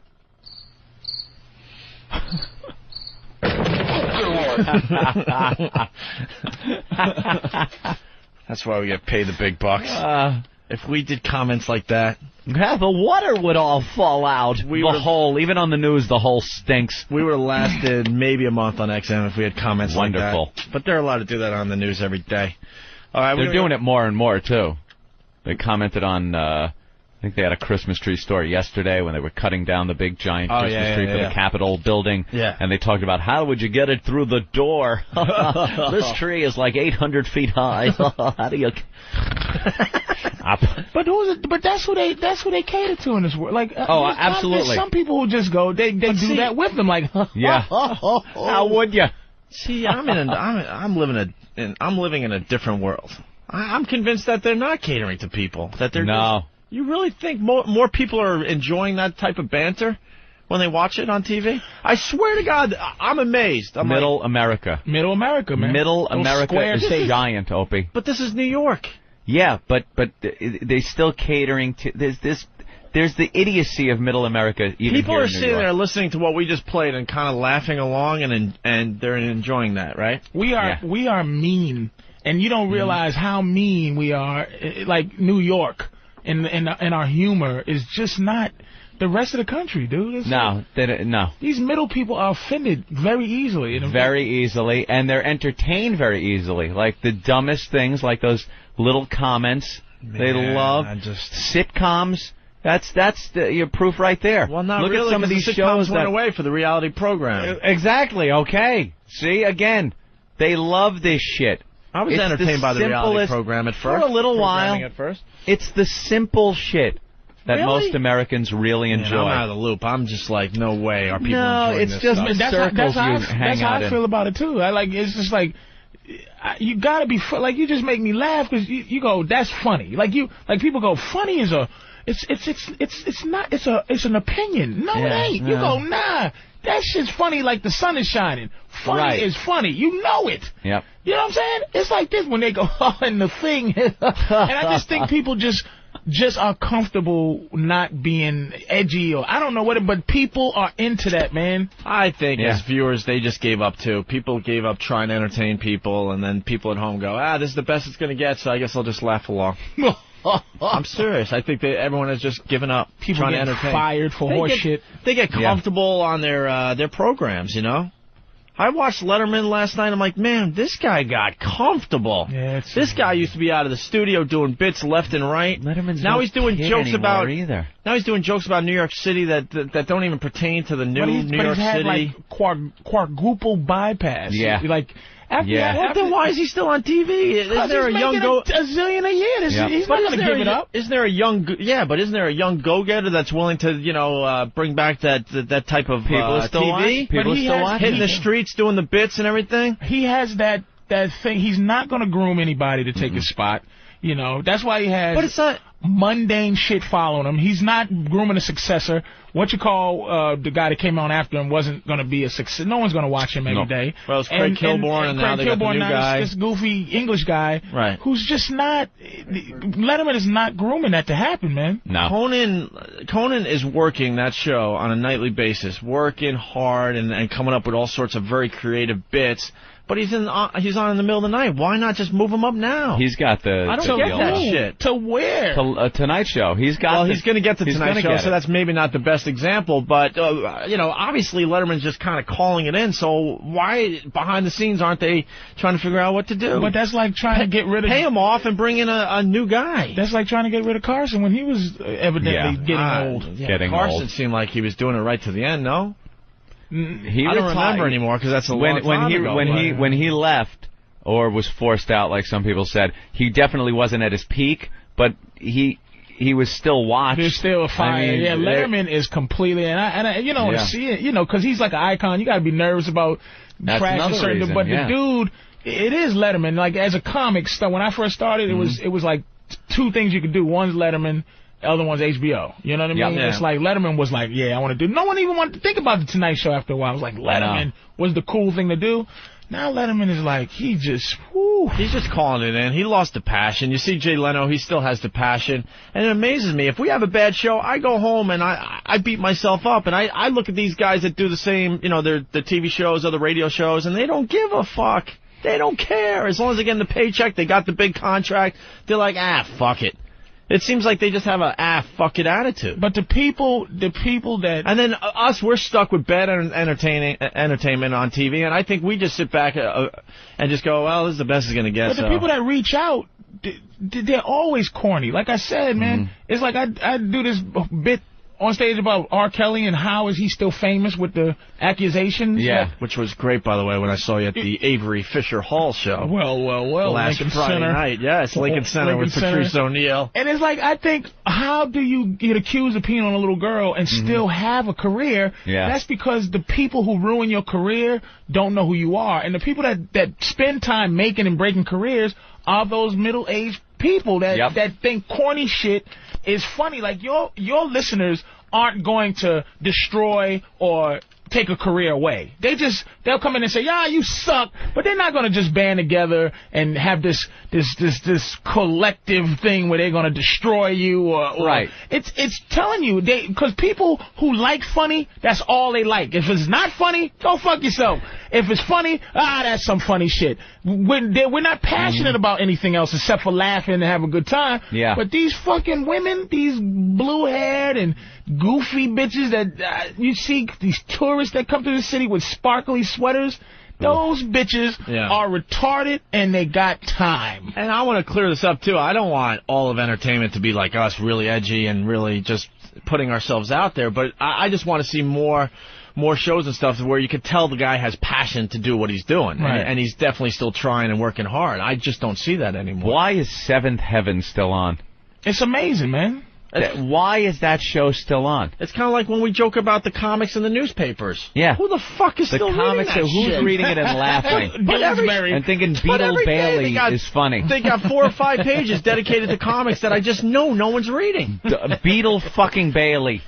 Who's reading that and getting a real laugh out of it? But I think it's just like, no one wants to try to find the next big thing, the next big comic strip or what have you. It's just like, this has been working for years. Well, it's that corporate thing, man. It's like they do that. They research human beings' behavior, and it's like we research this. Based on like my slide rule is telling me that this would get a laugh.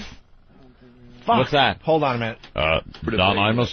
You know, we're just civil disobedience. They took you to jail? My shirt. Louis They take it down like that? They took us down to the talk about station. the Boyer and, bus incident we sat that around happened for on our about show. 7 hours until they could figure out the charges. Are we taping this today? They really didn't know what the charges Did they ever book you? Or?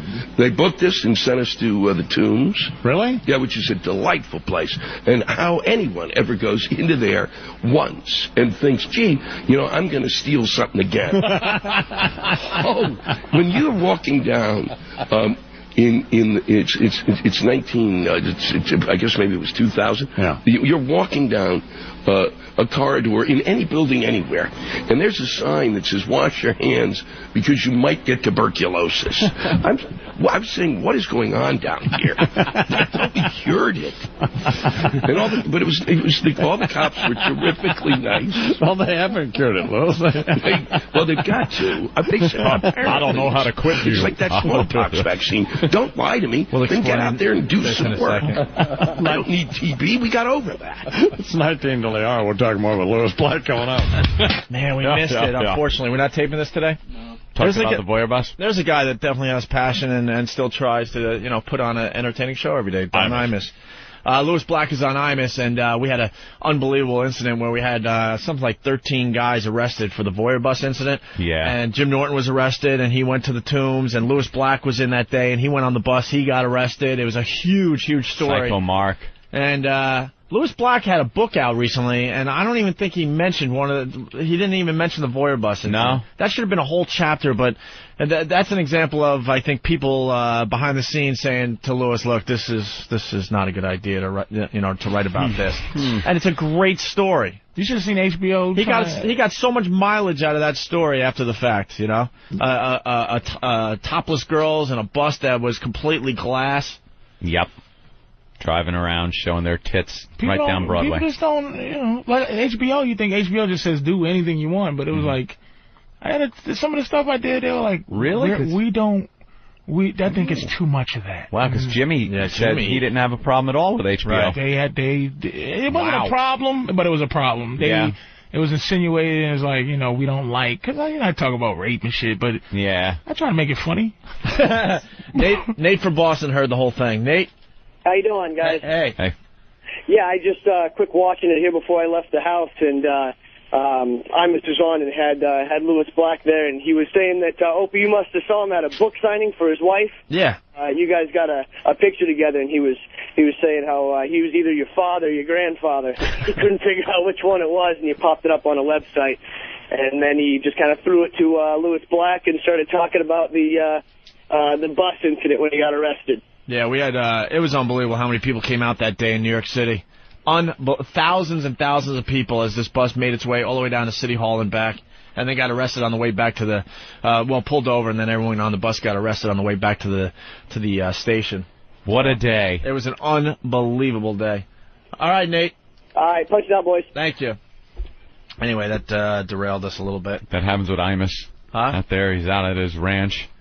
Maybe laying down. So that wasn't a risk of death penalty for you guys, like that no one.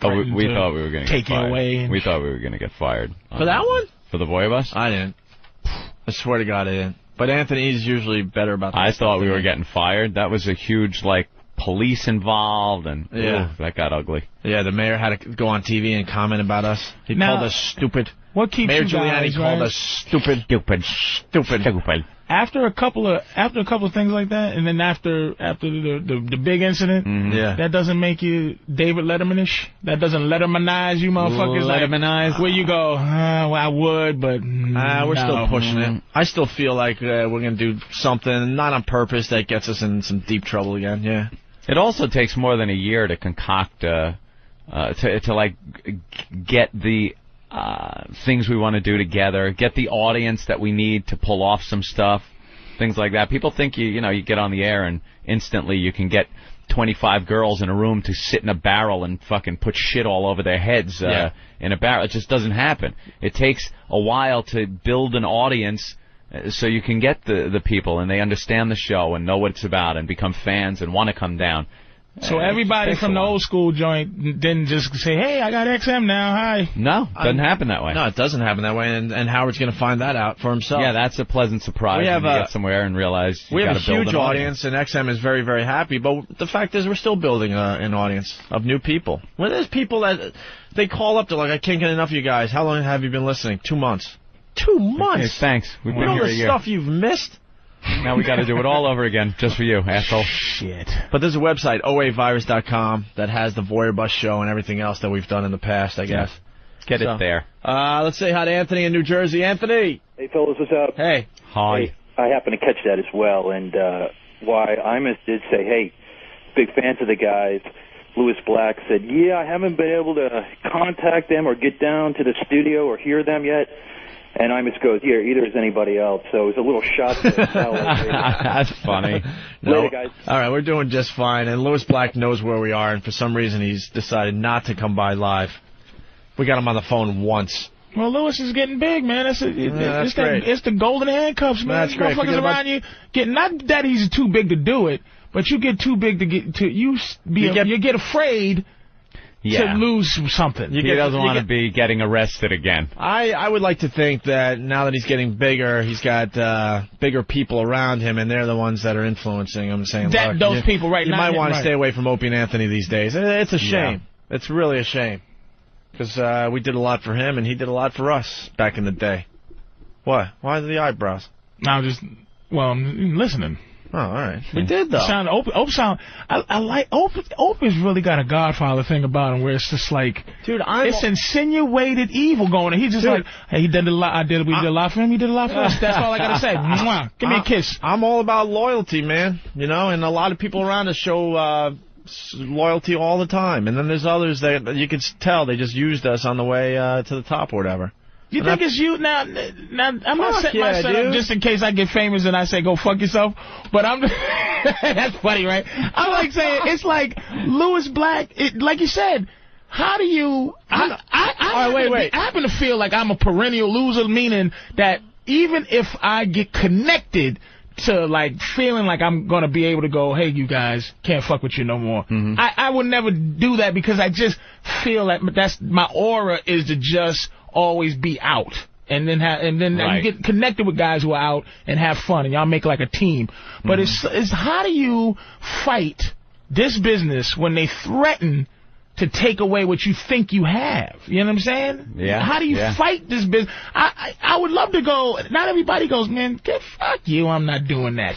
You know what I mean? If somebody goes, you know, Louis, you know, Opie and Anthony, XM, they, you know, the church, the things and the things. You don't have to listen to the people around you all the time, you know? Right. He's got a brain of his own, and he knows we've done great radio together, you know. He knows the next time we suggest a Voyeur Bus thing, he's not going to do it, obviously, but for him to come in and, you know, and do the show, why not? He lives in New York. He hasn't been by yet. Are you kidding me? But those are the people, like we was talking about the middle of the country. The middle of the country is dictating that Louis don't do. It's hilarious to anybody else, but to the middle of the country, it's like you know, he's a sex something. You know what I mean? Yeah. And it fucks with you. He's got his act, and he's got what he does, and his people perhaps have decided that maybe this isn't the best outlet for that. Golden handcuffs, baby. As soon as you get something. That's why I'm happy being 100 air. There you go. Who cares? We should take a break. We got lots to do today. It's Whip 'em Out Wednesday, by the way, Anthony. Are you kidding me? What? I didn't even check. It's Whip 'em Out Wednesday. It is indeed Wednesday. It's a very, very easy concept, and all you need is a WOW in your car. Whether you get the official WOW bumper stickers or make a homemade WOW sign or write in the dirt in the back of your truck, you get WOW in your car, and there are ladies out there that will flash you as you drive. It's a nice little treat in your traffic-filled commute. And know what you do? You just get a WOW sticker, throw it on the back, and kind of forget about it. Just go about your business, and also one day you're going to see tits and go, what the that shit works. And another little perk that it gives people here in the New York area, especially people that drive the expressway early in the morning and middle of the afternoon, if you're driving slow in front of me, if I'm trying to get into the left lane and you all of a sudden get in the left lane in front of me and I can't do 80 like I want to because you decide you're just going to sit there and do the same speed you were doing in the middle lane and I can't get around you, and my anger starts bubbling up, if I see a wow sticker, I calm down. I back off. I go, you know, I'll just let him drive the way he wants to drive. You won't get my rage. Over the weekend, I was on Long Island. I'm entitled. Real entitled. I laugh at myself every time now I do something, and I go, goddamn Patrice he thinks he's entitled. That's entitled. White entitlement, man. White entitlement. Speed it, please. I know the speed limit is 65. Places to go, things to do. Over the weekend, I was on Long Island, and I was behind a, I don't know, some kind of SUV that had a wow sticker, right? Mm-hmm. And I had my brother in the car, and we happened to have those T-shirts that we gave away at the Halloween party. Had a bunch of them in the car. We were heading out east for my brother's christening. So we stop at Jericho Turnpike and Deer Park Avenue right there, and I jump out of my car, bang on the window, say, roll it down. He's like, what the? He had no idea what was going on. I wouldn't either. I'd have shot you. And I would have just shot you. He rolls down the window, and attempted carjacking. And I throw a shirt right at him. Boom! And I get back in my car, the light turns green, and I go off. And you can tell the guy's like, what the hell just happened, right? But at the next light, he realizes that it was me, and I just gave him a T-shirt. The guy fucking freaks out. Lost his mind. Beeping, swerving to get close to my car to say hi. I'm like, who was that? Right. Anyone comes up to my guy, I have my peripheral vision, everything is radar when I am driving. I am looking around, and when I stop, God forbid somebody gets out of their car behind me and starts coming up to my car for any reason whatsoever. Oh, my God. They either get run over, shot, I'm going through whatever red light is in front of me or something. I trust nobody. And I'm not even talking black guys. White guy, Opie, a guy like Opie could walk up to my guy, I'm gone, I don't need to deal with it. You don't even want to know. I don't need. There's no reason for anyone to come to my window. All right. So if you I got lights and buzzers that tell me if my tire's going flat, if I'm leaking oil, if there's smoke coming out. So it's no help anymore. Remember, roll your window down. Your wheel, it's shimmying a little bit. Oh, I shimmy a wheel. I got my car diagnoses it, fixes it on the fly, tells me. I don't need to talk to anybody. All right. Well, here's the deal. So if you're looking for a wow sticker, because it is Whip 'em Out Wednesday, you just send in a self-addressed stamped envelope to us here in New York City, and we send out the wow stickers, okay? The address is up on opieandanthony.com. It has a nice little icon to click on. If not, really fast, you can listen to the address on the replay with a little pen and paper. It's 111 West 57th Street, New York, 10019. All right? I'm going to take a piss. All right, yeah. We have a wow line, too, by the way. We do now. That's one of the big stories today. Patrice O'Neal in studio. That's Disturbed doing Land of Confusion, the old Genesis song. So what do you think of T.O.? Oh, Jesus, man. The Eagles saying bye-bye to Terrell Owens. One thing I know, he's going to have a job. He's the best wide receiver in the league. Yeah, it's not like he's out, you know. Yeah, he's going to get a job, you know. But he's apologized. He wants back. What a pussy, man. I was on his side, like going, okay, there might be some because what's that other wide receiver that got kicked out of there? He was a bum, but he was real funny. Anyway, for Philly, he's gone, but he kind of was insinuating this the other day on ESPN that Donovan is kind of like a wishy-washy kind of baby kind of dude. Like, he didn't really say it because he might want to go back to Philly. What is that guy's name? I forgot his name. But he was kind of on T.O.'s side, and I was going, you know what? T.O. might have some shit going on. They might did something to him, some sneaky businessman shit that messes with you. You know what I mean? I'm going, I'm with T.O. on this. You know, fuck that. Football doesn't have any guaranteed contracts, which is horrendous, where you can get your face knocked off at any point. And then he gets on and he apologizes, which says, you pussy, you was bluffing. They called you bluff, and now you're like, sorry. It's like, it's now I'm like, come on, T.O., you fucked up, man. Excuse my language. Yeah. But it's like, come on, man. Come on, dude. Don't apologize, and then you might have had a chance of, like, having me be on your side, because then there's a story that's not out. But once you apologize for something you didn't do, no one apologizes for something they didn't do. Yeah, but I don't think he cares about you giving him his props or he just wants to play for another team. Respecting him. He just wants to play. But it's not even a thing about me respecting him. It's a thing about him like doing what he was doing all this time, crying and saying people don't understand me, and people did this, and when the real story comes out and all the goofy shit, and then he had his agent up there too. I wish I would have my pussy ass manager or agent. That guy talking like a for lunatic. me like that.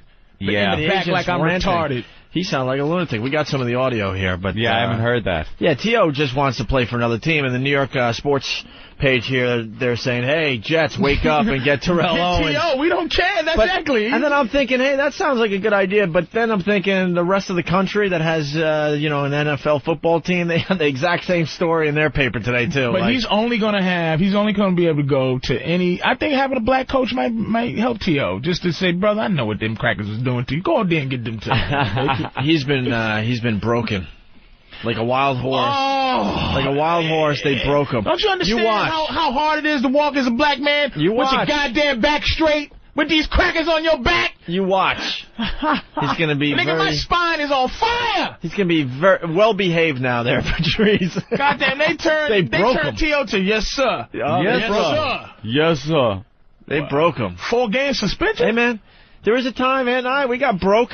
We were pretty damn cocky on top of the fucking world. And then it was all taken away like, wait, you could do that? We had no fucking idea, but we... And imagine it being broke us a little bit. Being white guys, you only tried to be broke once every 6 years. That's the white guy being broke. And just like T.O., we just wanted back in the game, man. We just wanted back in the game. But T.O., being black, you're going to be trying to be broke every day. Somebody going to break me. As soon as I leave this studio, somebody going to try to break me. As soon as they feel... I'm going to tell you what it is. Number one, again, being from Boston, number one problem white guys have with black guys?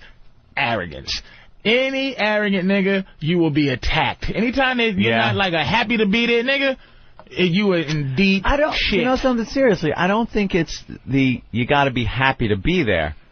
It's just it's just the frightening guy. It's the frightening black guy what black guy we're is afraid frightening of anymore? How's T.O. frightening? He's worth $70 million. Well, he's not very frightening. All right, I'll give you that. I'll give you that. He's not frightening. I'm just talking about the basic Joe walking down the street. Listen, the frightening black guy frightens black people. Does he? Frightening black people are frightening. Like there's always that face where you're biting the lower lip. You're biting the lower lip, and the eyebrows are going down. It's like, motherfucker. I'm sorry. What cartoon was you? Like what that nigga does that? Well, it's in a lot of the rap videos. I've always got robbed by a motherfucker smiling. Hey, really? Feeling, man? Good to see you. Hey, you got the time? Give me your motherfucking money. Damn it, you got me, nigga. Good one. Is that what I gotta be looking for? Excuse me, white man. What's the time, sir? Well, 1 second, nice Negro. And we've talked about that many times. You're right. They're asking for directions. Next thing you know, you're waking up and hearing Christmas music in your hospital bed. Which way is north? And then all of a sudden, you hear Christmas music. You wake up, your family's over you in a hospital bed.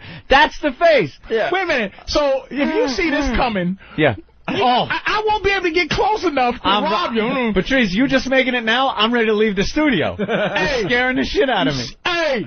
Yeah. You see me coming? Yeah, and I'm out of the way. Motherfucker. At what age do you get to learn that face? Because you all do it. It's the face. It's the face to stay alive. That's all. All right. It's like, okay, I grew up in Roxbury. Mm-hmm. There's a finite number of hardness and like my face. I can make a face to survive in Roxbury. Yeah. I can't make a face to survive in the toughest parts of Brooklyn. My face isn't there yet. No. As a black man, you can say, okay, this dude right here, but this motherfucker. Like I can make a face for Harlem. I can make a Harlem face to stay alive. Like I belong here. But East New York. But East New York. I don't have an East New York face. I can't even fake an East New York face. Can't fake it. I'm serious, dude. It's like there's a thing when it's survival. Yeah, look, I'm from here and do not. You know what I'm saying? I see it in the rap videos of the guys that aren't doing any of the rapping. Like there's one guy rapping, and all of the guys around him are they're making that face, and that face scares that. Oh, 50's got that. 50 got that face. Oh my God, 50 has a survival face. He has the face where that dude has the face of the toughest borough. Now somebody from the toughest borough might disagree because I've seen a couple of guys from East New York, and I've seen a couple of guys from Flatbush or certain parts of Queens. 50 has a real face. But he can also do the smile and how you doing, and then 50, fuck you up. There's some people that disagree with 50. 50 seems like he's, and that's the thing about it depends on that's the thing about me. Like a dude from Brooklyn cannot deal in Boston because of all the white people he got to deal with. Yeah. It's a whole nother system. Because you only deal with hard niggas in Brooklyn. Right. You don't deal with white people because the police really don't fuck with you. No. They just... New York police really do not... They're not a fucking with you kind of cops. Mm-hmm. You know what I mean? Like Connecticut. They just, what are you doing? Or these goofy towns, you know what I mean? Yeah. In New Jersey, where you can get pulled over just because they feel like it. New York, so dudes in Brooklyn, they do not, so it's all, their whole life is dealing with, what you looking at, nigga? What? Yo, son. Let me tell you something, dude. I'm telling you, yo. Like, you see this? This is my fake trying to get a part in a movie. Black guy. Like, I'll get a part, they go, wow, you were fearsome. But if they get the real motherfucker coming in like, nigga, let me there's some dudes in L.A. that you go, I've been to Compton, I've been to Inglewood, there's some dudes, that 1,000-yard stare, there's some dudes that just, you go, do not mess with this dude. I don't care because he can't fake it. I can fake it up to 190th Street, close to the Bronx. Right. I can get as hard as almost the Bronx. I can't get harder. But then it steps up to the next level. Because I got lost one time, around that Yankee Stadium area. It's just weird, and you get off the highway. And I got lost where the trains are above ground. All right. Once the trains go above ground, it's like, okay, so I really started to feel like a white tourist where I was just like, okay, I should ask this young... I'm telling myself stuff to say, all right, I'm not no bitch-ass dude. I can ask. But I'm driving, I go, should I ask him? I'm going to ask this young cat right here. Excuse me, man. Yo, what's up, yo? I hate to bother you. Do you know how to get to, do you know how to get back down? Because I think I'm facing the wrong way. I don't see New York. Usually from here you can see the buildings that point you towards Manhattan. Yeah. And it's like, yo, no, yo. It's like, all right, good enough. Goodbye. And was he looking you up and down in the car, like looking at what you're wearing and shit?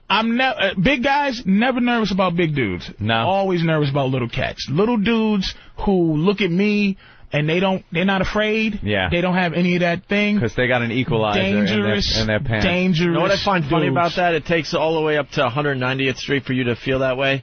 Anthony and I and other whiteys out there. Oh, I don't go over 100. 3 digits. No, you can get 110 now. 110? You can get 110, because of Bloomberg. And on a nice day 110? at home, you can do 125th. Wow. Even, and you can go east to west, all the way from east to west, 125th Street. I lose my cockiness at 99th Street. Your cockiness. Oh, yeah, it goes away fast when I see 100. Well, what street? It depends on the street, though. Don't matter. That's the thing with me. As soon as I see 100, the cockiness leaves me. The Rosenblatt, the Wiesenthal, or... You get up to 190th. Wiesenthal Museum. It's on 90th and 90th in Park. They've actually pushed it up pretty nice where you can go there, and it's a lot of tourists are going up now by the Apollo. 115. Yeah. I understand that, but still 100, I start going, uh-oh. Yeah. Oh, boy. You got that old school thinking. Oh, boy. Well, because you don't have a face. You might need a face. Well, you need a face, dude. Well, let's get to the Terrell Owens thing. Him apologizing? Oh, God. Yeah, let's hear the apology. Oh, yes, sir. Someone is saying that we're sticking up for Terrell Owens. No, we're not. No, it's just that before he apologized, what I'm saying is before he apologized, there's always a side story because, like I said, dealing with these businessmen, there's another side. So I'm like, you know what, Terrell, there's a side that people are not honest. They playing him, but no one who's right will apologize like that, man. Yeah. Well, you know why he's apologizing? He doesn't want to be blackballed. He wants to play again. So he can't be. That's the thing. That's the great thing. He's got the talent. He got a marketable skill. He can sell. Wow. He can go to Europe and get paid zillions. I don't think he's convinced of that. I think that's why he's apologizing. He wants to play again. Not having white skills That's what growing up in Boston I have an understanding. I'm telling you, this guy, I'm going to give this guy credit. I don't think he wanted to apologize at all, but he realizes, holy shit, I might get blackballed. He's a country boy. I might get blackballed. I got to do the right thing here because I want to play again. Oh, Lordy. He has a skill. Oh, no. I understand that, but you never know. He's not worried about it. He's not worried about it. Then why is he apologizing? I mean, I'm sorry. He is worried. That's what I'm saying. He doesn't realize... Because you can see his goddamn agent. He's listening to white guys. He signed that $47 million contract. He was happy as hell. The Philly was great. I was so happy for Philly that they were good. And then he got this asshole, this power broker, who starts saying words that Terrell never heard. And a lot of times black people who don't know white people, when white people are smarter than them, they try to be as smart, and it gets to be. And when white people know stuff, I go, all right, what are you talking about? Let me get some white information. You might know something. They're afraid to be dumb. So they just go back, they sit back, and he goes, Terrell, I know the right thing. But that's not a black-white thing. That's not a black-white thing, man. Yes, it is. White people don't have that stigma, man. Dude, we thought we knew it all. I hate to keep bringing it back to our situation when we got fired, from Infinity Broadcasting for the St. Pat's thing. Yeah, we listened. But we started listening, going, whoa, hey, this white dude might know a little more than we do. But do you say it on okay, when they come down on you, do you come back and you go, Anthony, these crackers? No, all of a sudden we're like on the phone with each other going, wow, we didn't think of that.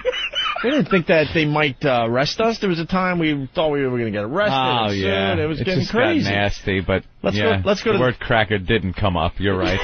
Never came up. Let's go to the T.O. apology here. As you know, I have been suspended and told that I cannot play football for the rest of the season. I am a football player, and this is what I do.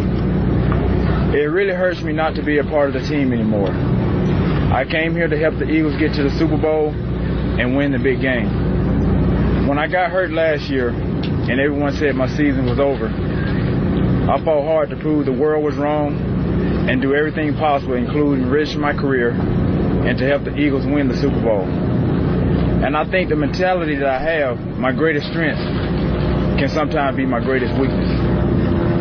I'm a fighter, I've always been, and I'll always be. I fight for what I think is right. In doing so, I alienated a lot of my fans and my teammates. Boring. Oh, boy. I hate these written apologies. Yeah. That was written for him. I would love to see one of these guys just go on TV and go, oh, hey, and just speak from the heart. I'm telling you, if you don't have... Every word was thought out beforehand. If you don't have the proper skills to deal with this, like, when they ask black athletes, you got a $90 million contract. What are you going to do with your money now? Mm-hmm. What are you going to do? As if, like, do I owe you... Motherfucker, I'm going to buy a diamond house. That's what the fuck I'm going to do. I ain't going to save the kids or nothing. Are you stupid? Like, these dudes don't know you can go, man, get out of here. All he had to do was play. That's all he has to do. This is why he's going to have a job. Yeah. He doesn't understand. He didn't have to do that. First of all, his agent works for him. Get rid of this idiot. Get another guy. Say, look. All right, look, this nigga, I'll sell that dude down the river. I was listening to him. I shouldn't have. Yep. I'm ready to play some goddamn football. I'm the best wide receiver in the league. Give me some goddamn money. Mm-hmm. That's why sports is better than what we do. There is market value. Like, there's no way, like, some idiot makes more money than me that people go, wait a minute, you're way funnier than him. Right, in sports you can see the market value. You can go, wait a minute. I scored 100 touchdowns. This is how much motherfuckers make scoring 100 touchdowns. This is how much they get. Yeah. Now, I can't say, hey, I make people laugh. I got some good 8 out of 10 jokes. Yeah. Yeah. 8 out of 10 makes me a Hall of Famer. Right, you know what I mean? But no, not in this game. But in this game, in football, T.O. should say, kiss my ass, and go to another team and watch how fast they'll love him. They'll love him in the place where they dog him the most. They will take T.O. and love him, because a shitty T.O. will get you about 20 touchdowns. 20 touchdowns since he's been in Philly. Their whole roster in the last 10 years hasn't scored 20 touchdowns. Yeah.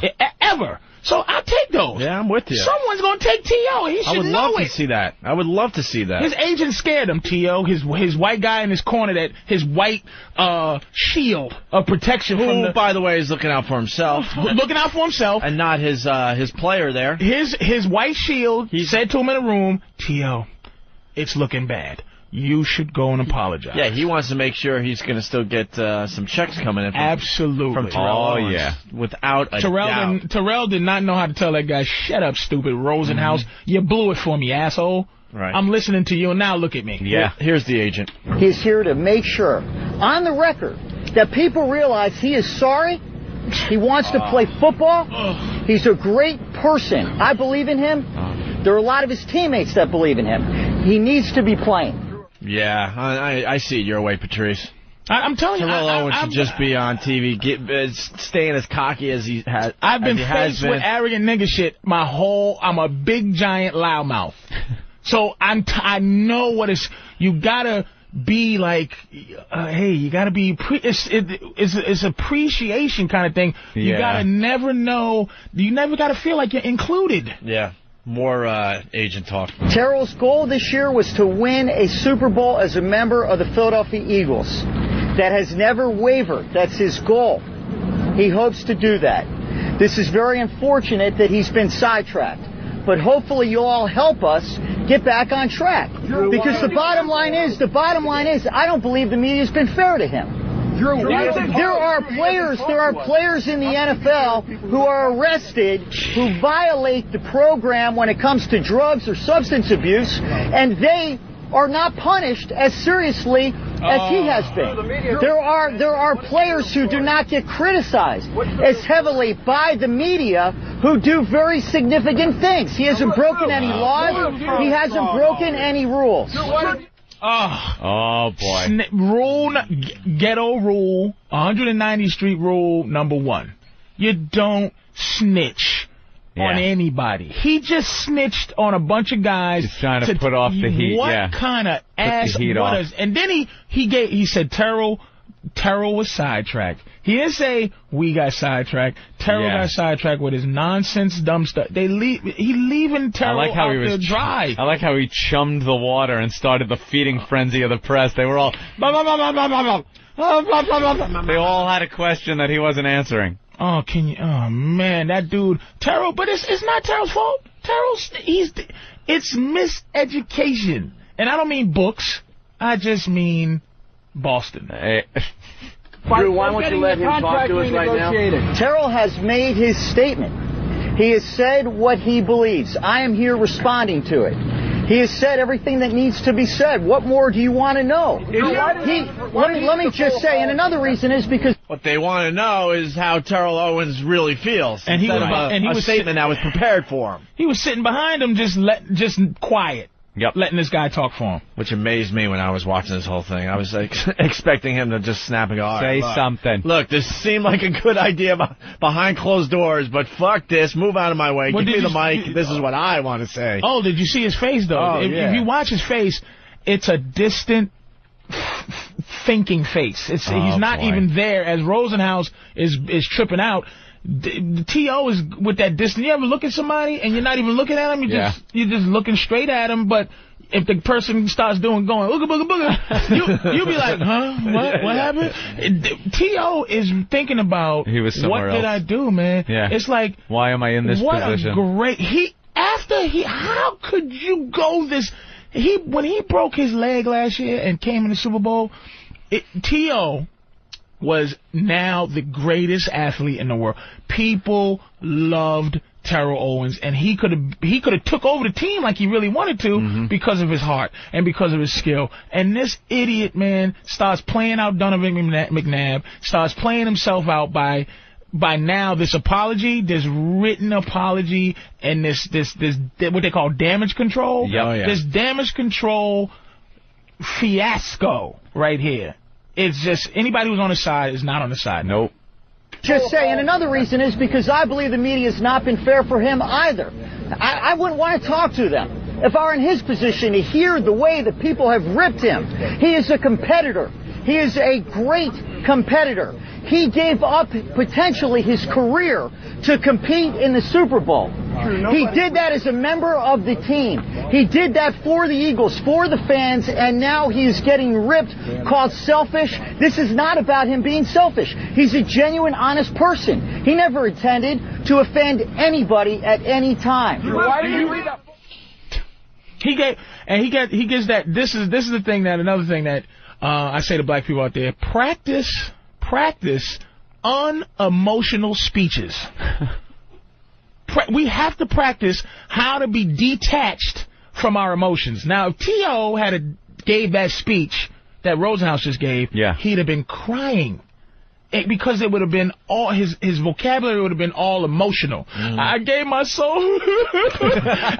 I didn't. Why? Y'all just be fucking with me? Do you think it's racist, T.O.? I'm just saying. But Rosenhaus just has his collective, his motive. Is money, and money is not emotional. Doesn't make you emotional if you come from money. If you're broke, money makes you emotional. I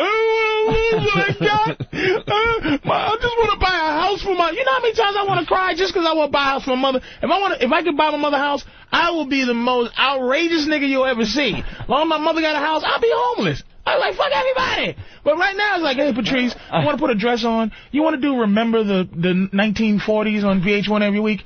You know, this shit is dumb, but it's like, all right, we'll give you a couple of G's. All right, then I get a Jewish guy to go. Patrice O'Neal has given VH... He had a cold when he came into VH1. and he came in and did Remember 1922. And I go, I did have the flu. I had the flu. When I did 1925, I was sick. I just want to buy my mama a house. That's all I want to do. That's what you want to do. When you poor, this shit's scary. I just want to buy my house. Let's go to Sean in Alabama. Sean, Bama. What's going on, boys? Hey. Toward I got to watch the press conference yesterday, and toward the end of the press conference, after Drew was skipping around with his questions, I said, next question. One reporter said, Drew, what have you done for Terrell other than get him suspended for the season? And you could see Terrell in the background start to laugh. Yep. Look at you. All right, there goes Alabama. All right, I guess that's enough on the T.O. thing. Oh, boy. Yep. People gonna learn. He'll be playing next year, though. Of course. Oh, he cannot play. That's the thing. You think he's done for the whole season, though? He has no choice, right? I don't know. The Eagles... Somebody will pick him up. Yeah. No, the Eagles own his contract, don't they? But see, this is the reason the only reason they would have suspended him for the rest of the year. Yeah. But they can't. That's the only reason he's not suspended for... So after the suspension, he can't be on the team no more. He's done. Because they can suspend it, he's still on the team. Yeah. After the suspension, he's out. But the only reason they didn't suspend him for 8 or 6 games or 7 games, whatever's left, is because they can't do it. You just can't do it. And so they're getting rid of him for 4, and after the 4, they got to let him go. Or they got to pay him. What's their record? They're out. They're 500. They're out. Nah, not yet. Wait, what are they? They're 500. They're like 4-4 or something. Oh, these guys seem to know something. Travis seems to know something. I don't think they're 4-4, are they? No, they're not 3-5. Travis, what are they this year? Oh, I don't know their record, but they're not that good. Yeah, I think they're 4-4. But after the 4 games that he's suspended for, they're not going to let him go. They're just going to put him on the inactive roster. Oh, he still got to get paid. Yeah, he'll get paid for those games, but they're going to pay him. They don't give a fuck about the rest of the season. All right, they're just making sure he doesn't play at all this year. And they're not sure that they can do that. If he's physically able to play, right, they might not be able to do that. I got to look this up, man. 4-4? They're 4-4. Let me take a quick look all here. Because of a little bashing. 4-4, you're right. All right. Well, all right, they're 4-4. You're right. And they're not out of it because the East stinks. The NFC East. Why would they just? What's the motivation here for the team? I mean, the motivation is what they do. Arrogant nigga. I'm telling you, Mr. Entitlement. Yeah. You don't understand, dude. I don't. It's not good. It doesn't seem like good business. Arrogant, and they don't. This guy's worth $1 billion. They need to stop him. They need him to be a good boy.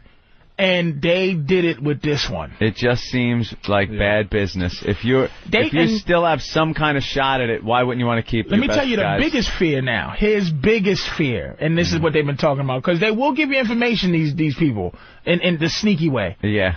Is now they go, he's getting the age, right, where now they say he's too old for a long-term contract and he's too much of an asshole. They blackballing him. See, Rosenhaus knows language. They start scaring And what happened is they said he's now a rented player, meaning you're only going to rent him each year until the end of his career. Oof. No one's going to be loyal to him and give him a big contract. So he's rent T.O. You score a touchdown, you do good for us, we'll give you another year, boy. All right? So Rosenhaus knows that kind of language. That's when Rosenhaus became a slave. Jewish lawyers become slaves when they hear money language. Oh, Lord, they rent the home. Uh-oh. They's going to rent the owners, T.O. That's what he's doing now. That's language that T.O. didn't understand. It's like those commentators on ESPN was like, T.O.'s finished because no one's going to be loyal to him. And now they turn in the NFL against him because Donovan McNabb, they get on there and they tell you the whole, you can see the setup, baby. You can sit there and you see the setup. It's like Donovan McNabb is one of the most well-loved players in the league. He went to the Pro Bowl and everyone gravitated towards him. Did you see his suit commercial? He loves his mama. Donovan loves his mama. And it's like, T.O., which mama? He loves both his mamas. He came from a two-mama home. Now T.O., poor T.O., is now finished. All right, well, there you go. There's the T.O. Damn it. Man, very good, Patrice. Son of a bitch. When we get back, we have exclusive audio. Of the Chimp attack survivor. Oh, thank God. I saw him on TV. We were on this story early. Why was he wearing? He had a surgical mask on? Oh, because he's so fucked up. Still a fucking mess. That he can't even take that surgical mask. I thought maybe it was for bacteria, but it's just he's so fucked up. Chimp ate his face. Nibbled on his ball sack. Both balls. Took his fingers off one at a time. And not even chewed. It didn't even say chewed. Ripped his foot off. This fucking chimp muscle.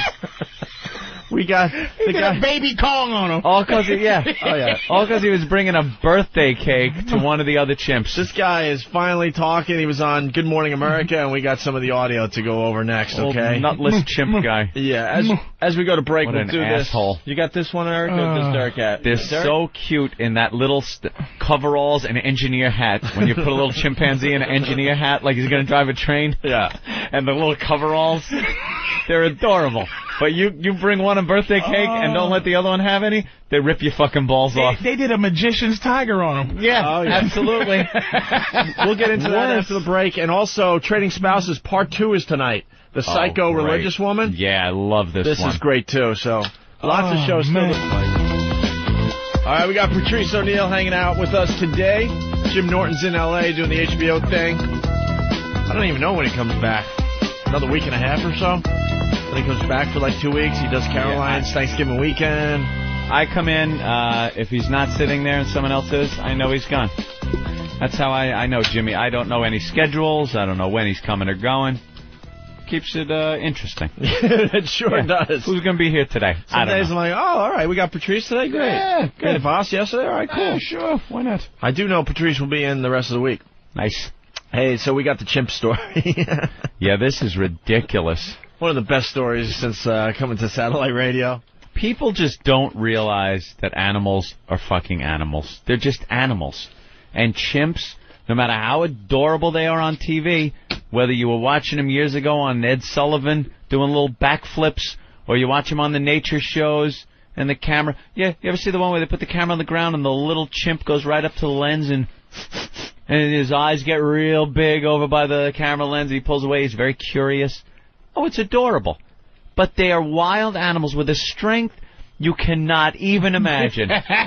When you're getting limbs ripped off with just their hands, that they could grab your ankle and your foot and pull, and your foot comes right off your ankle. And I can't lie to you. I'm a big. I think you know this. I'm a big animal guy. Like you love animals. Yeah. And I love when they do things like that. I can't get enough. I love when they attack. Even after at stake of their own lives, Yeah. Because people are now like, this guy is now going to be Mr., something has to be done with chimpanzees, And it's like, it is what it is, you know what I mean? Some shark bites your leg off. It's like, it is what it is. It's a shark. It just doesn't have a You make a great point, too, because when a shark does that, their first thought is we got to find the shark and kill it. Destroy the shark. It is what Or the mountain lions that take the hiker out. They're just doing what they're supposed to do on this earth. They're doing their job. Now, as humans, we're like, well, this mountain lion obviously is crazy. We got to go find it and shoot it. Imagine you're sitting down for a burger somewhere, you're eating, you're dabbing your ketchup off of your mouth with a napkin, and a cow just unloads on your head with a rifle because you're fucking eating. You're like, what the fuck? What? I'm eating. That just I'm being a human. Me, man. We are so fucking pompous. Even better, the zoo shit. When you're stupid enough to reach your arm into the panda cage, and the panda now rips off your arm or whatever, but they're adorable, the pandas. And they rescue you, but now they got to kill the panda. Obviously, the panda was crazy. Yeah, the panda's out of control. The elephant that just... Why wouldn't they just make goes bullshit, knocks the friggin' gates down? I love when they put the elephants in these big cages with those huge wooden gates and shut it. And the elephant at any time is looking, going, I could knock through that in a second. And right when I'm pissed off, that's what I'm going to do.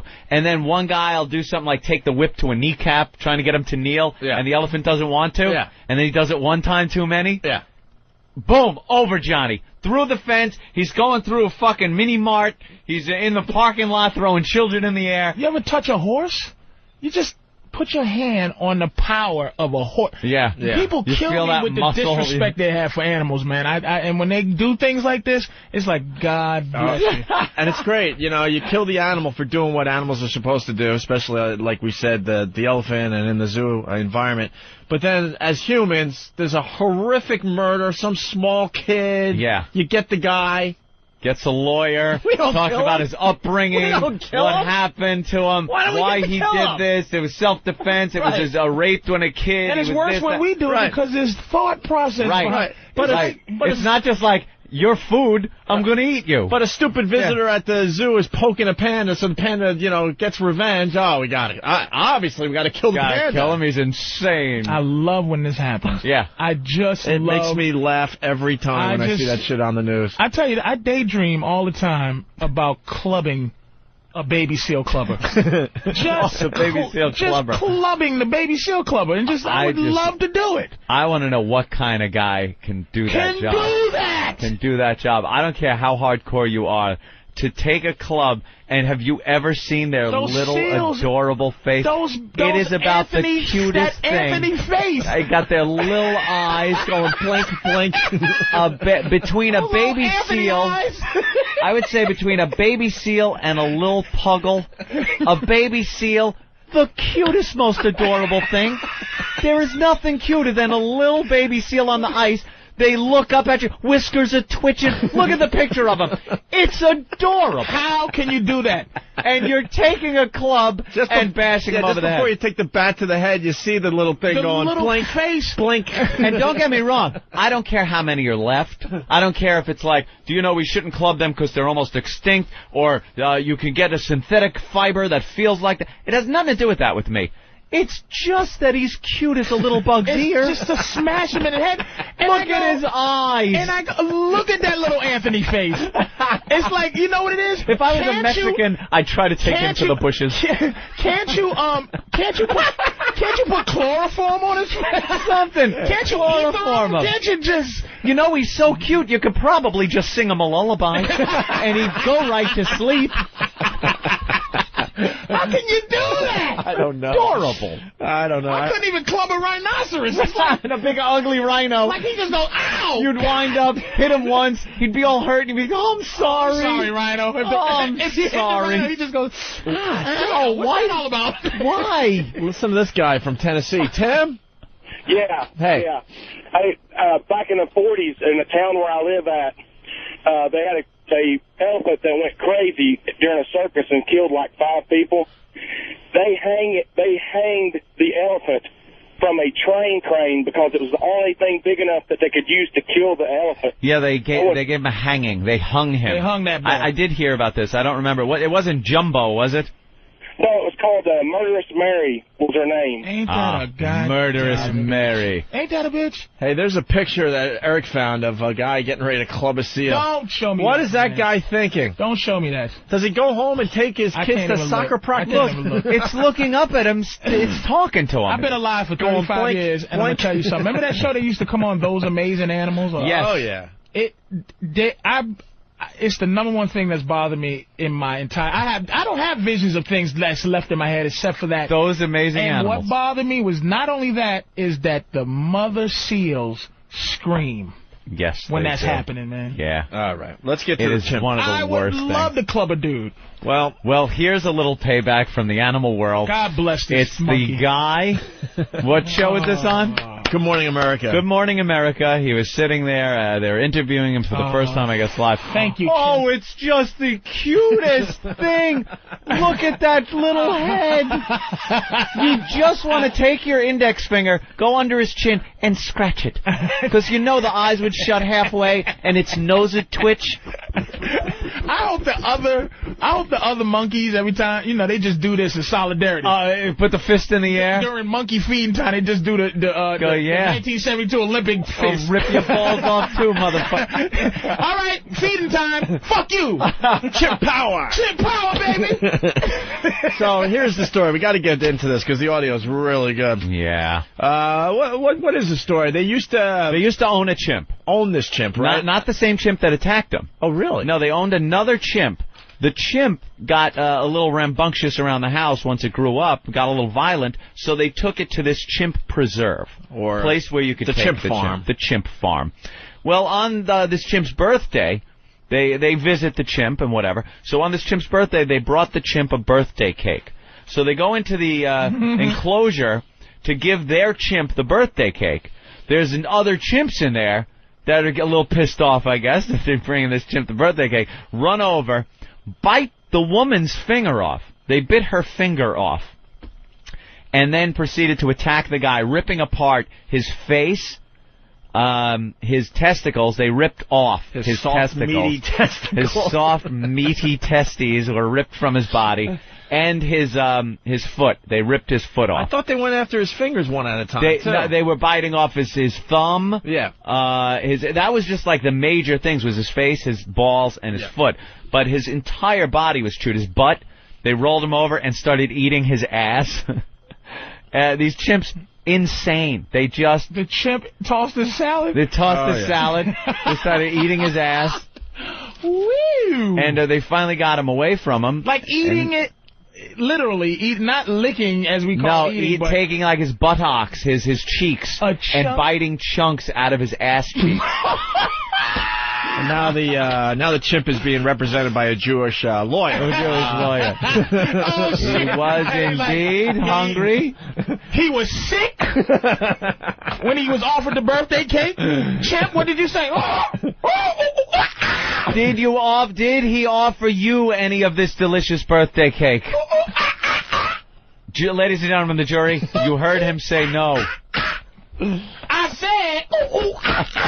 All right, here we go. Audio. That's a bad motherfucking chimp. Yeah. Here's some of the backstory, and then we get the audio of the guy, the survivor. Tony, we're going to turn next to the California man who was savagely attacked by the animals he loves, chimpanzees. It is the first time that St. James Davis has actually been able to speak because he had a 6-month hospital stay and more than 24 operations. St. James Davis and his wife became well known after adopting and raising a chimp in their home named Mo. But when they went to celebrate Mo's 39th birthday at an animal sanctuary last year, well, it was a terrible scene. Yeah, it was. Mo, Larry and Curly jumped in on the attack. Well, here they describe the attack. Why you? I hear he was poked in the eyes with the chimp's fingers.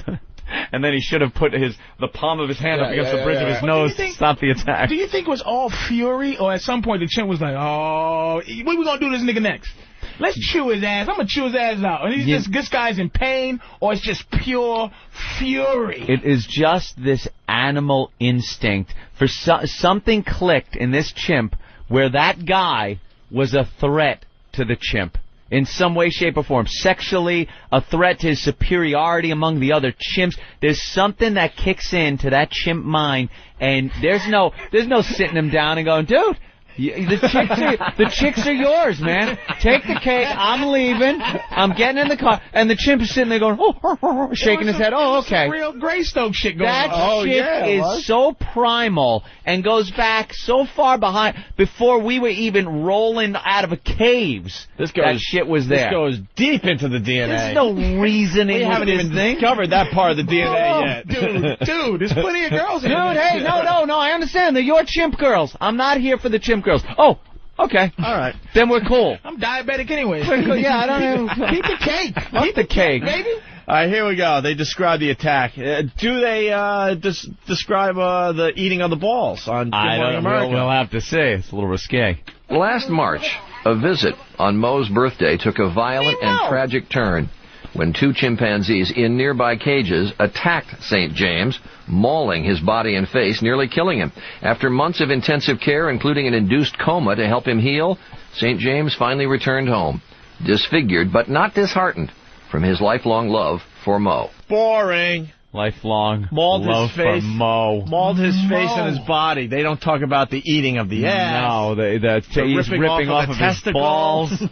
He ripped his balls off, ripped his foot off, and ate his ass. But they have to clean it up for Middle America. But you know what? He had to, at some point, he had to be unconscious when this monkey just kept ravaging. From what I heard, he wasn't. He wasn't. He was trying to fight it off. His wife was also trying to fight it off, and she lost a finger. After the fact, the fight. I'll beat a monkey's ass. I don't give a fuck. A goddamn chimp. After the fact, they are some powerful motherfuckers, After the fact, they put him in a coma so he could heal. That's how much pain he was in. Oh, they induced a coma so he could heal. So he could lay there without having to think that a chimp just bit his balls off. So they can take. I'd be yelling for a coma. So they can take shoulder meat off and now sew it back to where his patch it. The asshole protection. The part of your cheek that protects your asshole. They got to seal it up with his shoulder. They got to take some fucking Teflon balls and shove him in, make a sack out of his chin, like that fucking shit that hangs down when you're an old man from your chin. He grows whisker hair on his ball sack now. They just Frankensteining him together. He doesn't have any more of the skin that tightens up when he gets scared. He took his balloon knot, so it's just it just ate all that ass. Whole. It's just whole and flatness. It's like when he sits in a chair. His asshole is directly like... Oh, my God! So let's hear from the guy. Here we go, the interview. And so we turn to St. James Davis and his wife, LaDonna. They're joined by their lawyer, Gloria Allred. And we want to warn you that St. James' description of the attack is very, very graphic. Nice. Yeah. He's wearing a mask because, among other things, the chimpanzees who attacked him tore the nose right off his face. And his nose. Do you think you were going to die in all this? I really did. I can remember Donna laying on... I don't know if she pushed the chimp off of me, but I knew they shot the chimp and he fell on me, and I could feel LaDonna grabbing me, that it wasn't the chimp. I was trying to protect my head, too, and no, that didn't work. LaDonna just kept saying, please don't die on me. Please don't die on me. You remember that? I remember that, but I just couldn't answer her at the time. I tried to talk. That was one of the hardest things in the hospital. I couldn't talk. Even the helicopter ride, they thought, take him to the coroner's office. A couple other hospitals refused to take care of me or thought I was too far gone.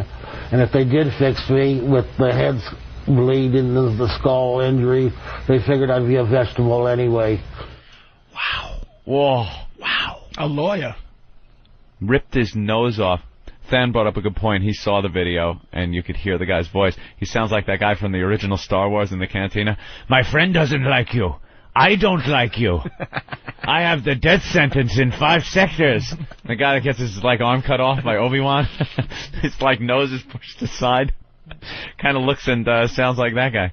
Oh, who's this anorexic chick? No, we were talking about this yesterday. The Insider with the anorexic chicks from overseas somewhere. Oh, the anorexic twins? Yeah, they weigh like 45 pounds each. Wow. They are skin and bones under that sweater. People are just fucked up. This is all the rage on the Insider. Like, I would club them. Yeah. Yeah, them I would club without even blinking an eye.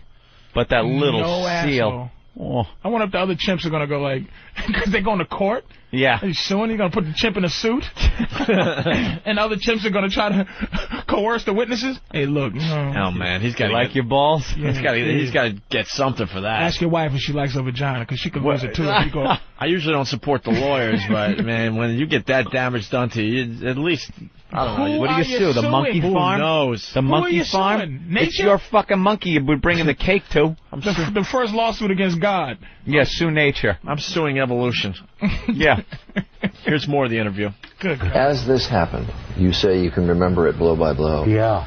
Did it feel like it went by in an instant, or did time stop and just go very slowly? Well, like a professional fighter, they get a stool after about 3 minutes to sit on or rest or break time. This went on for maybe 10, 15 minutes, and I was so tired, and I was in so much pain, but I had to keep fighting. I kept telling Donna to get out of there or turn the water hose on them, and I never heard a response out of her, and this one with the 2x6 was just pounding the daylights out of me.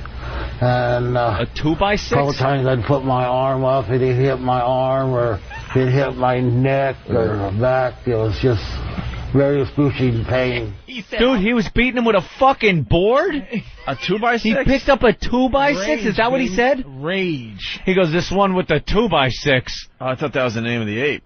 No, it sounds like some kind of chimp. There might have been some kind of enclosure that they were able to grab a board from.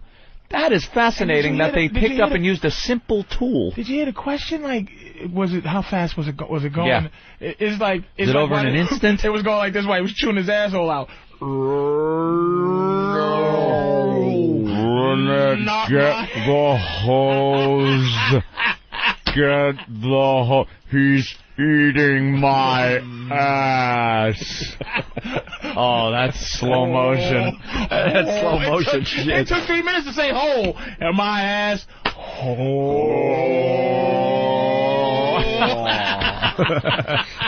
Well, it's been 10 seconds, but at least I still have my balls. Oh, no. Oh, at least I still have my balls. Imagine. Well, 8 minutes in. Oh, that's an eternity. Are you thinking that? Are you thinking that in that situation? You gotta be thinking. Are you thinking what body parts you still have? Dude, I think gotta be. And are you watching? Trying to live is like, are you watching the chimp eat your balls in your ass? Eating the nose they pulled off your face? You would think, right, that the chimp would do, like, if the chimp eats your asshole, that the anger you would have would make the chimp go, you know what, I did go too far. Well, yeah, this might be too far. Hold on. Okay, this has been fun. Did you just chew my asshole out? Yeah. Hold the fuck up. Hold up. You just chewed my asshole out, right? And the chimp goes, oh, man, I'm sorry about that. Like Hulk, you ever see Hulk Hogan when he's getting beat up? And he just goes, he starts going, shaking. No. Yeah, no matter how hard he's getting hit, he gets up. He's like, You would figure you would get as much anger as the chimp without your asshole. Right. Nigga, I know you done just eat my motherfucking asshole. Hold on, hold my shit, babe. Now put the hose down. Yeah. Because now I'm pissed. Yeah, like the animals can sense fear and things like that. Can't they sense you're fucking pissed that you're getting your ass eaten by this guy? And like sit back and go, all right, maybe. Yeah, I took it too far. Yeah. And not just go, all right, let me grab his balls. I'm going to rip those off. And his foot and his nose. Let's go to Mike from New York. Mike? Hey, what's up, guys? Hey. Some people call it a chimpanzee. I call it a monkey. Punching out. You can punch out. You are in a ditch. Line. You are in a ditch full of burning jet fuel, my friend. That was a crash landing. Oh, God. Wow. Let's say hi to David in Ohio. David?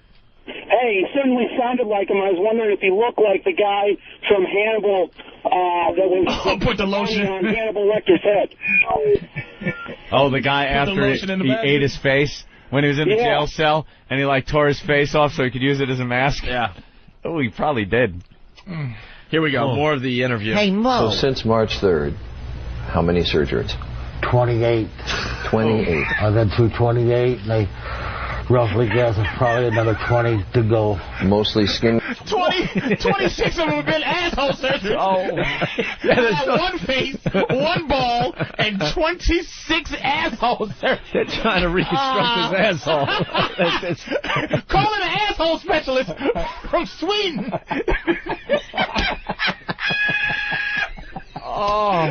Calling Fruit Gang Husamai.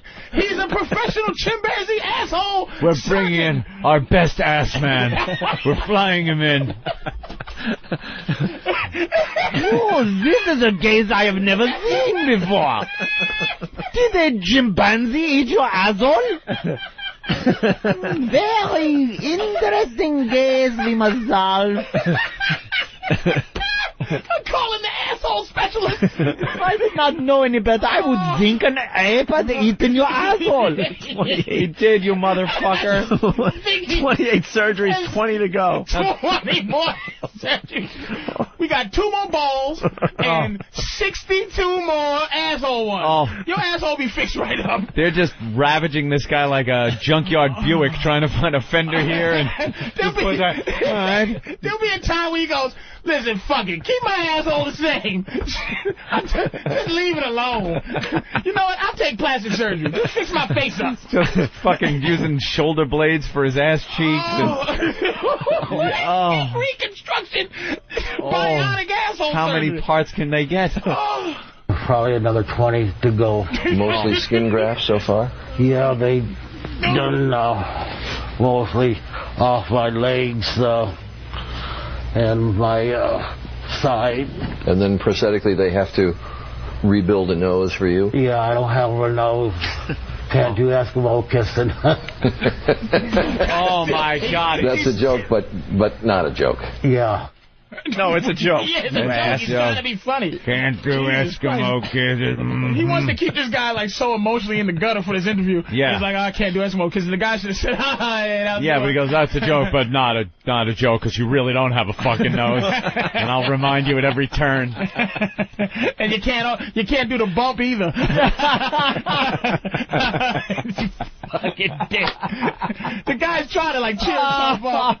Yeah. Would you stay with your wife if she had an asshole chewed out? Hey, wait a minute. Would she stay with you like, you couldn't hit her with the goddamn hose? I know. The wife was probably just doing nothing. Get this monkey off me! Or maybe she was getting some payback from their relationship. Yeah, I'm going to get the hose. I'm going to get the hose. Chew his asshole out. Chew his asshole out. Come on, Schnookums. We have one more clip. Now, you've got all these surgeries, St. James, to go through still. You have a lot of nursing care to go through. And yet you feel no bitterness toward these animals. Well, little.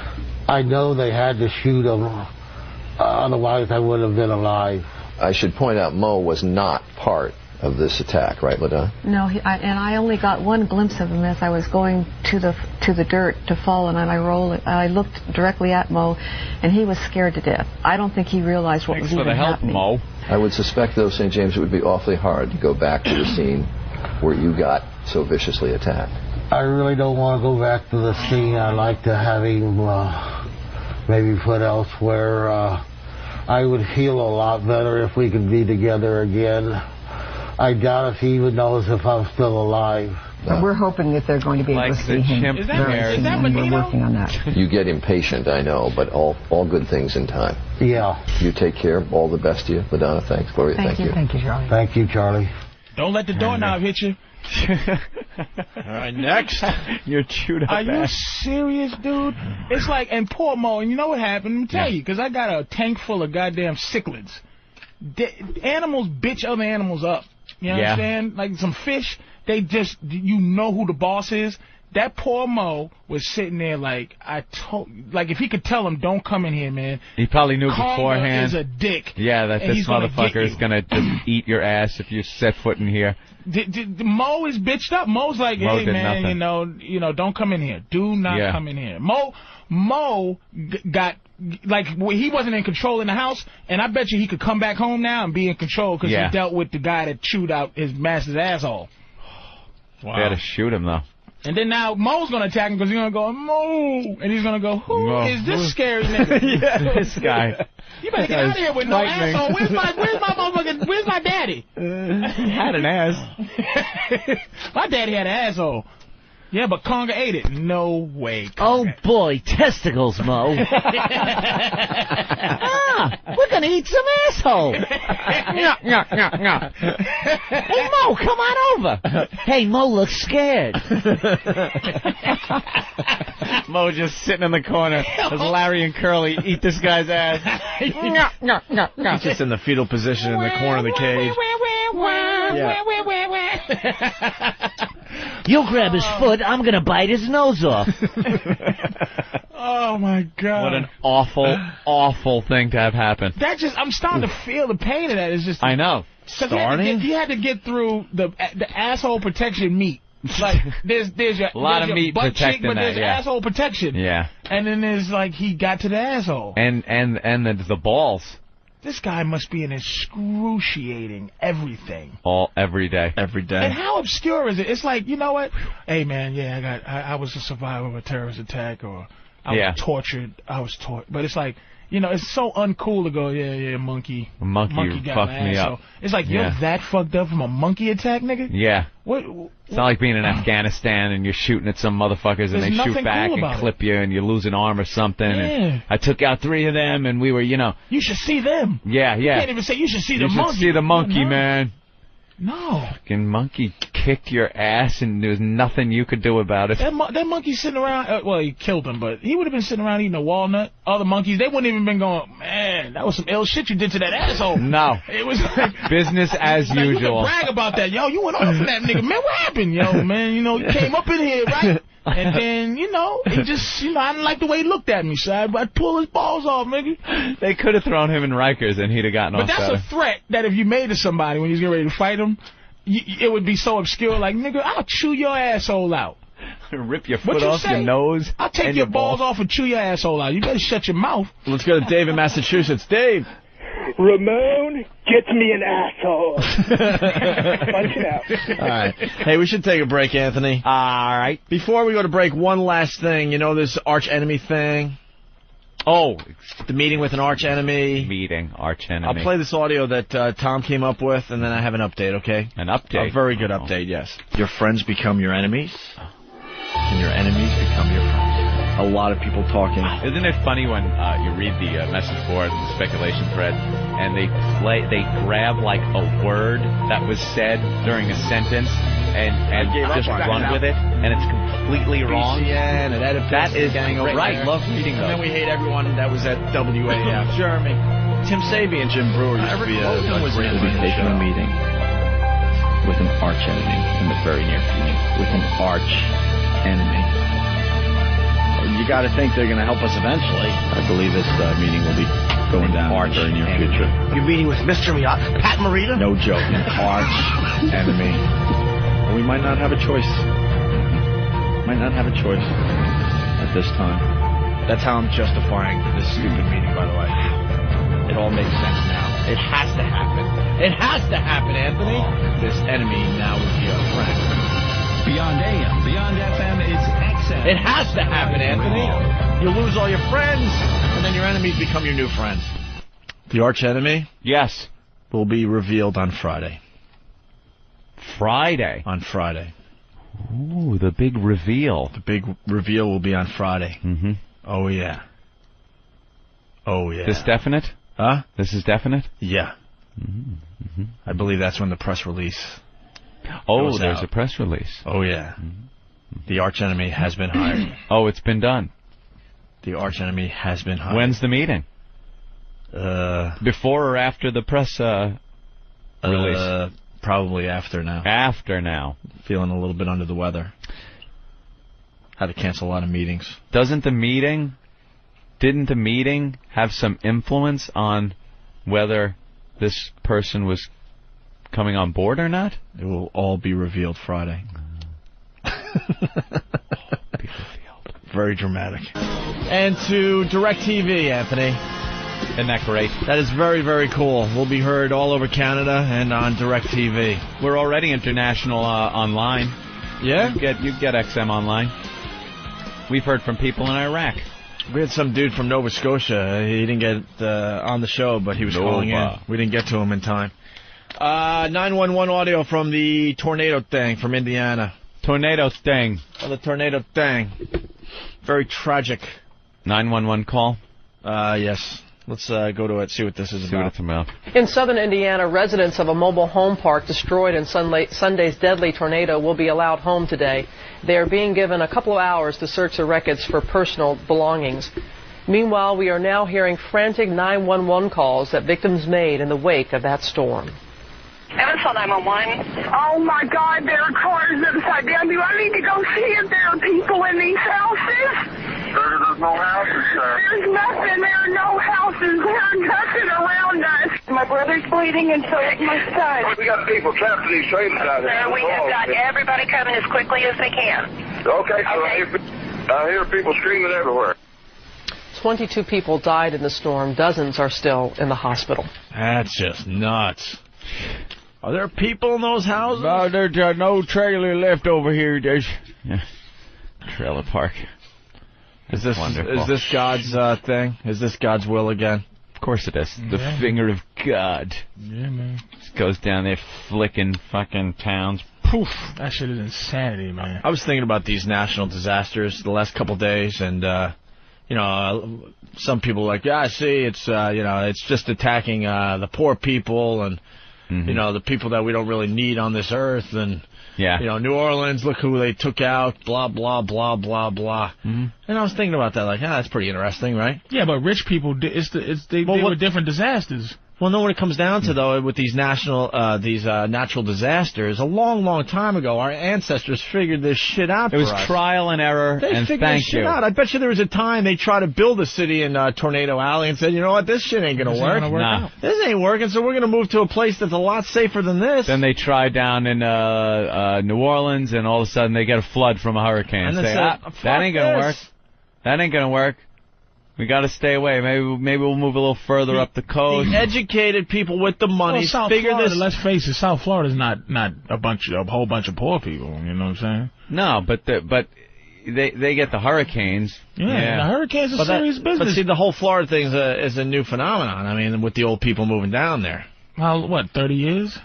Not much more than that, but I'm talking about this other shit. Our ancestors, people that we have no idea what their names are in our own families, figured this stuff out. Fires, man. Fires always burning up some rich people, and mudslides is always rich people dealing with mudslides. That's California.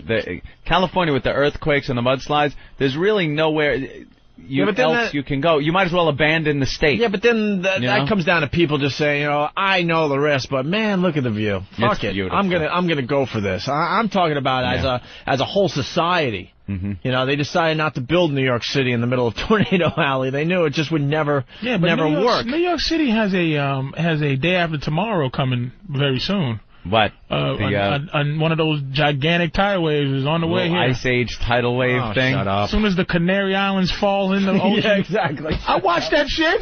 It's on the way here, man. A butterfly flaps his wings over Africa. And the side of the Canary Mountains the Canary Islands are gonna fall in the ocean. Make it a tsunami. And it's gonna be a giant tsunami. We even figured out all the risks a long time ago. Yeah, that may happen, but come on, stop. And we're on the fault line. Stop. New York City's on the fault line. Yeah, but those 113th and When was the last time you 46 feet there's a fault line? When was the last time you felt a shake, rattle, and roll? Earthquake. Every once in a while you wake up and say, "Hey, we had an earthquake last night." Really? Did you feel it? No. Feel a thing. Some dopey broad in the middle of some suburb felt it. We got something natural, something coming. 18 feet of snow. Something delicious is going to happen. Unnatural. Yeah, shit. but we figured it all out. We figured out the odds. We don't live in where it snows like a mother and all that. And I'm happy about that. A long time ago, we started paying attention, going, all right, well, wanted a little warmer. We get fucking 767s. That's what we get. But the weather was a lot different, man. There's a lot of things happening. Industry causes a lot of bad weather, man. Yeah. There's been 26 Category 12s. Since August, there's only been one Category 5 ever before. Can't that the shit 6th just this year. happen? It just happened. Can't it just happen? It's the world. Do you know back in the 30s, world's getting pissed off, man. back in the 30s and 40s, this country was pumping out more goddamn coal. There was like a constant layer of smoke over the country. We've actually cleaned our shit up. Yeah, and we really did. Yeah. Back in the old days. And we just notice more now because of 20 smokestacks. When was the last time you drove around and just saw black smoke billowing out of smokestacks as like chang, chang as Model Ts are flying out of a factory. Chang, chang, that makes a good point. We have cleaned up our shit pretty good. We're getting there. We haven't cleaned it up. Clean that shit up. It's this around-the-clock news and stuff. We're just paying more attention. Anthony brought up a good point a few weeks back saying, hey, there was a time hurricanes and tornadoes and all this shit happened. You didn't have a warning, and you never even read about it. You're sitting on the beach you had in no fucking idea. the Gulf, and all of a sudden, such a nice day, but some clouds are rolling in, and there's just swirling death a few miles off there. You think we should leave? Hey, all the... we'll just get a little rain. I think it'll do a little rain. The ocean just sucked away for 6 miles. Yeah, exactly. I'm going to go shell collecting. I bet we get some good shells 6 miles out. Oh, there's some fish laying right there.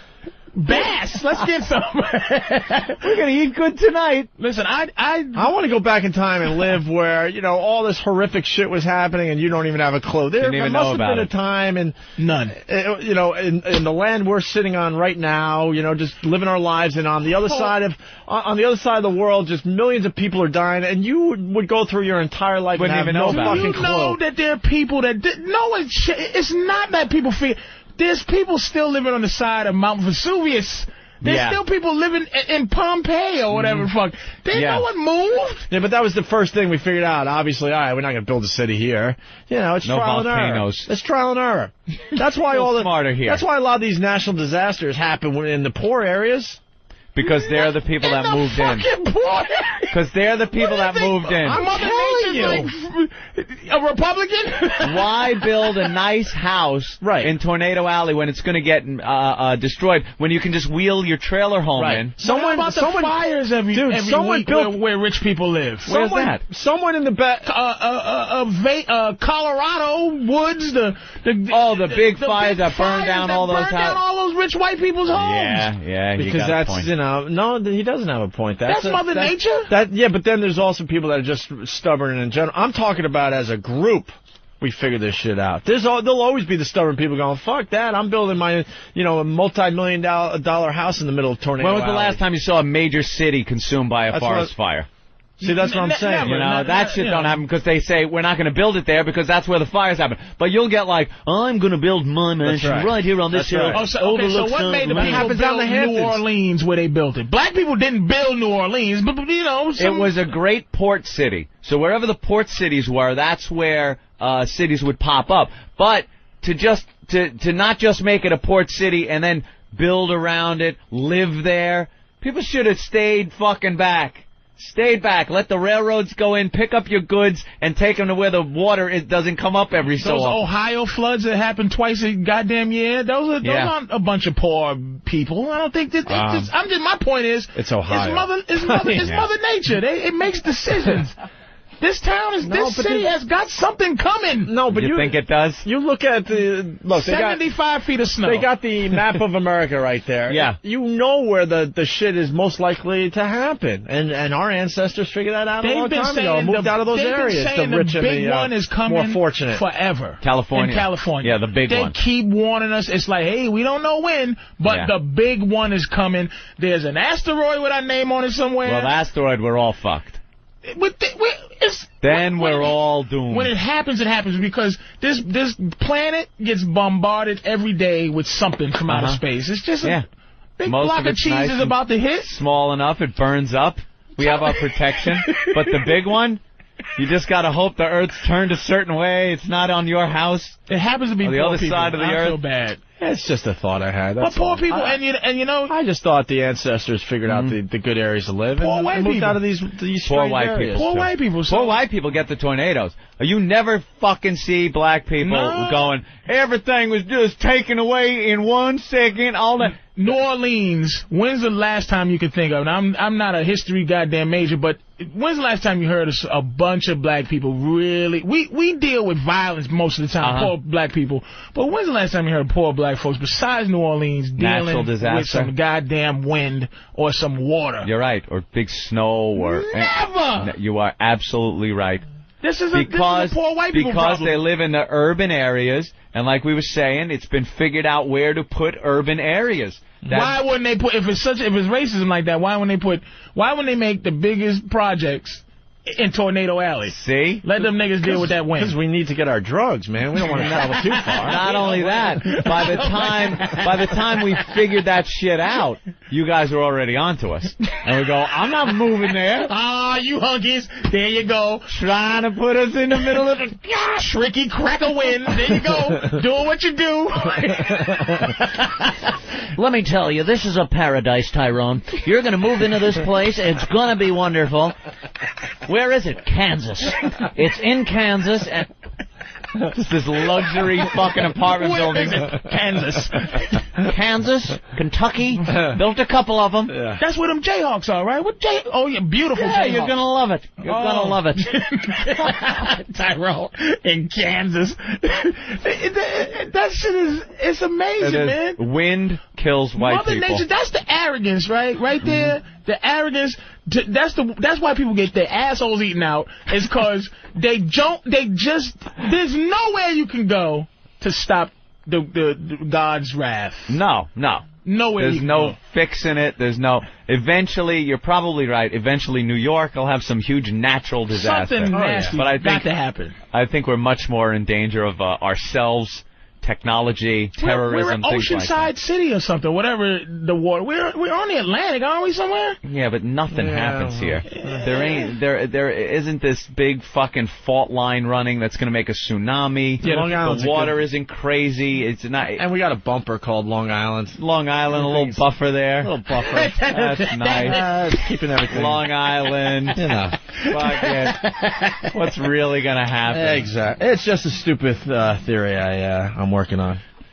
You keep working on that one. Just poor people dealing with this situation. Yeah, I'm thinking the ancestors, we had all of America. We're like, all right, covered wagons, settled down, built a little village. Out, going, all right, let's build a town here. Oh, fuck, there's too many tornadoes, so we'll move it a little further this way, a little further that way. Like, why Chicago? Because Chicago's in the Midwest with all that horse shit. It's another port city, though, Chicago. Chicago? Right on the lake. What? Right on the lake. A lot of commerce comes into Chicago on the lake. On the lake? The Great Lake.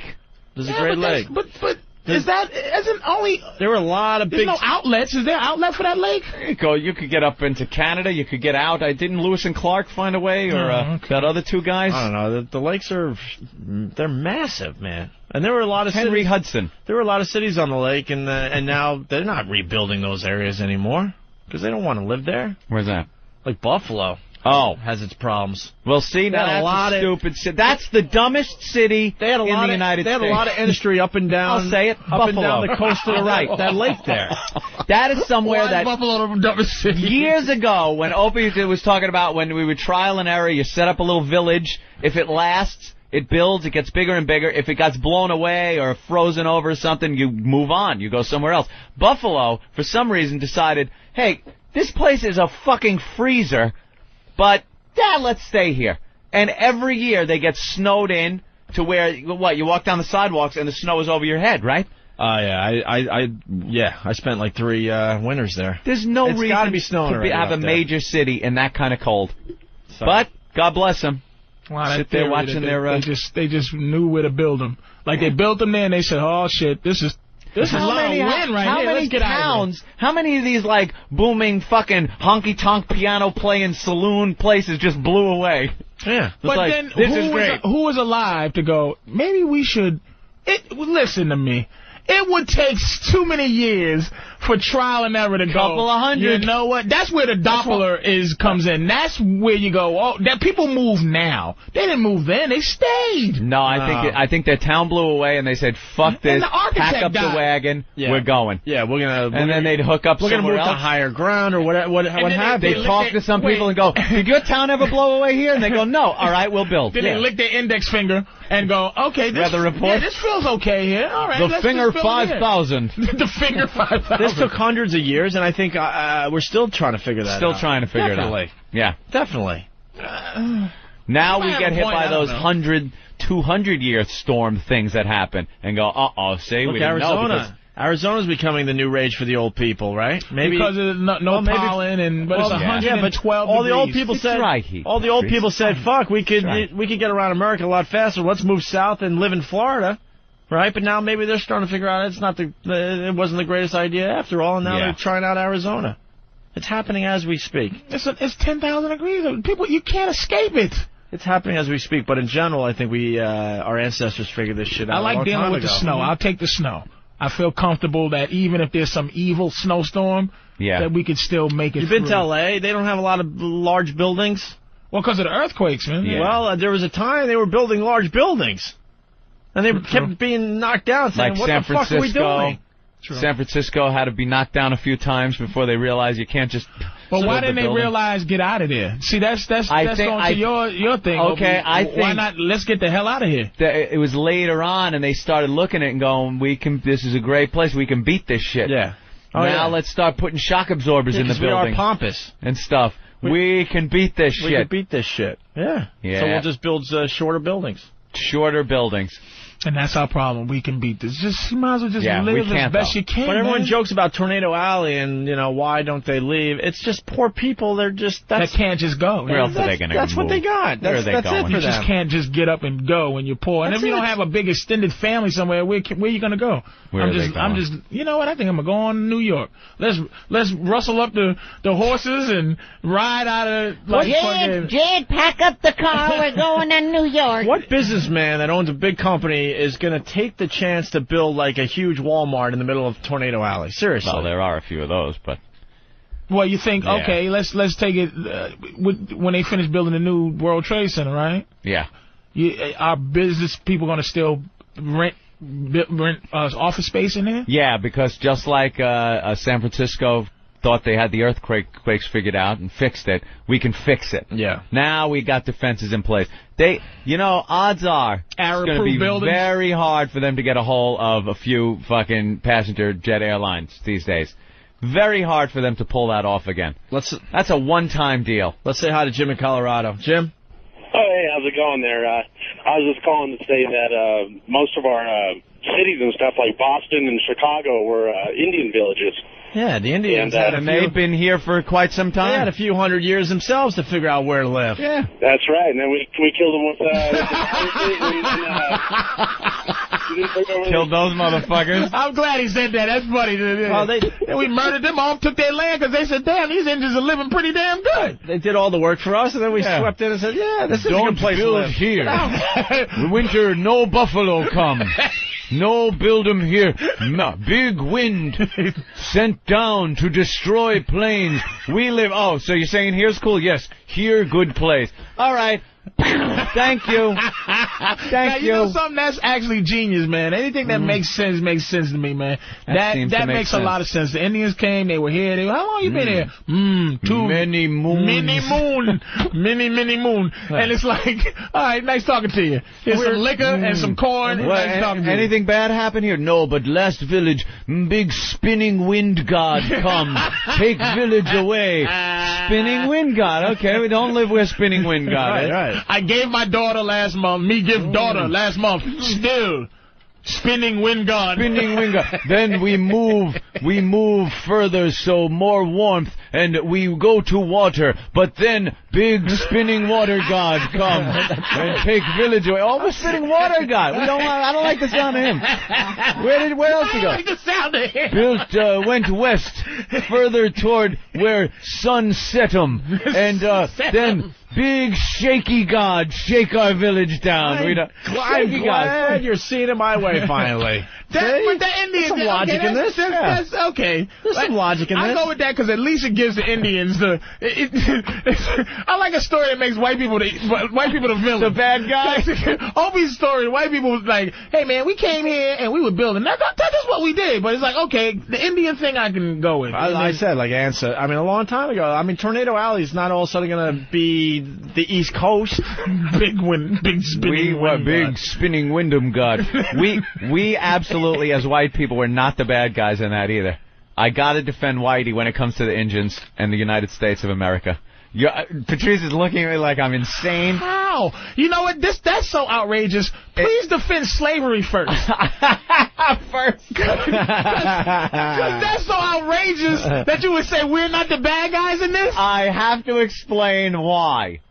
That's why they own these casinos now, because of your goddamn guilt for what you did to them. That's not guilt. That's them finally coming around and saying, let's assimilate and find out how to make some money off of these white people. No, that's like because they said, okay, listen, this is what we fucked you over so bad. We're going to give you this land, and we're not going to. Our government has nothing to do with what you do. So they got smart and built fucking casinos, and they can't tax them. Right. They can't do all of that shit. It was classic. We're sorry for what we did. Right, because we'd have absolutely been able to say we're going to tax you, we're going to do this, and go fuck yourself. What are you going to do about it? Right, man, it's guilt. But in the beginning here, I'm talking when we first came over, as a race of explorers and conquerors. Criminals! Well, no. You know what? It's a different time now. Let me ask you something. It sure is. You ever play Monopoly? Yes. Doesn't your strategy change from the beginning of the game to the middle to the end of the game? Yes. The beginning of the game of what I call civilization on Earth. Okay. I call it the beginning of imperialism myself. It was different. You went somewhere. If you were stronger than who was there, you took their shit.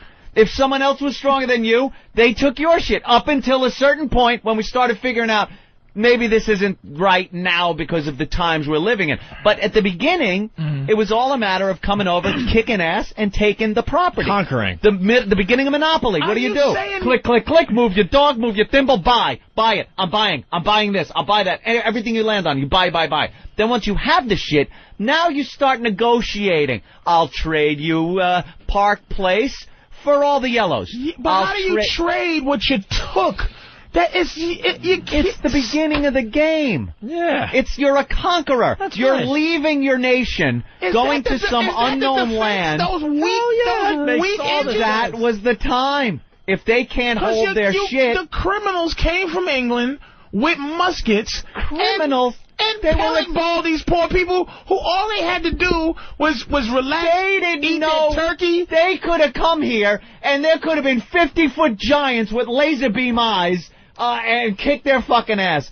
The balls they had to come over here, not knowing who was over here. You motherfucker. It was their luck that there was some fucking travoy dragon not invented the wheel yet, motherfuckers. You know what, Anthony? Massa Johnson was an adventurer. I just realized that. It was a stroke of luck that there were people that hadn't even invented the wheel yet that was sitting here hunting, living off the land, that we could come here and kick their ass and take their shit. But that's not a defense for It is absolutely. That is what was happening in the world back then. It was the norm. That is absolutely, it was accepted behavior in this world. So now it's not accepted behavior. Right, the game changed. So, but we still embrace the what you're saying, how we got it, that this country knows it was wrong, but you still embrace what you did. You realize the ideology is wrong, but you still embrace what you did. I do. It wasn't wrong. A lot of people don't. It's not a popular ideology to have. I embrace it. Give it back to the Indians. I look at it like it wasn't wrong for the time. No, you hopped on ships. That's all the rage, conquering. It was conquering. That's what people did back then. What are you doing? I'm an explorer. I'm a conqueror. Yeah. That was pretty much it. When you look back now, it looks a little ugly, sure, but at the time it wasn't wrong. Balls you had to hop on a wooden ship. Take a couple of months to cross an ocean. Why? Why? When you was relaxing in Spain. Because you needed more land. To send your people where? To kick some ass, to be the top dog. But there was never immigration till 1900. The criminals.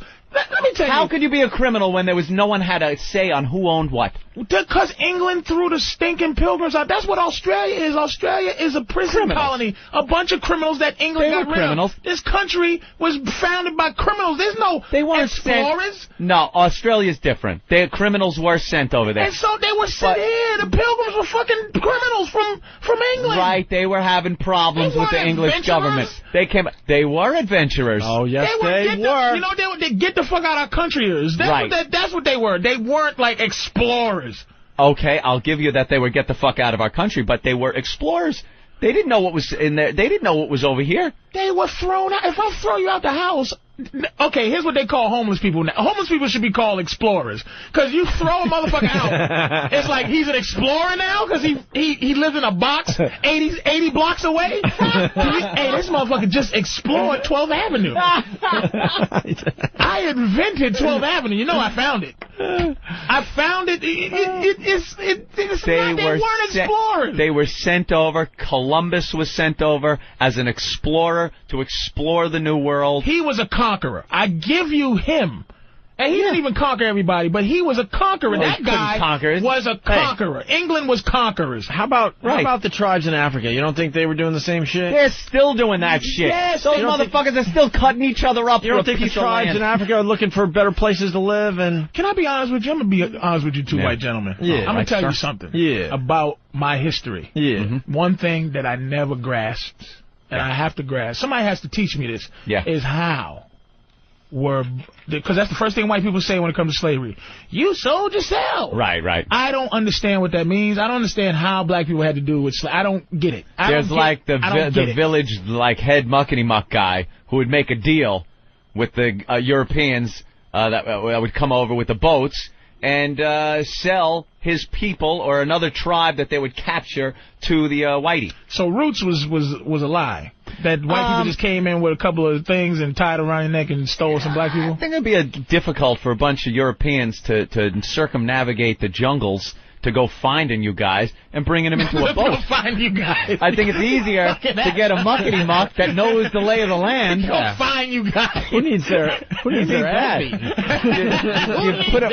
You put a middleman in there. He knows where the good spots are. You go risk getting your ass eaten. You think I could stay on the shore here close to the boat? Come run out the jungle. They eat assholes. Don't go in there.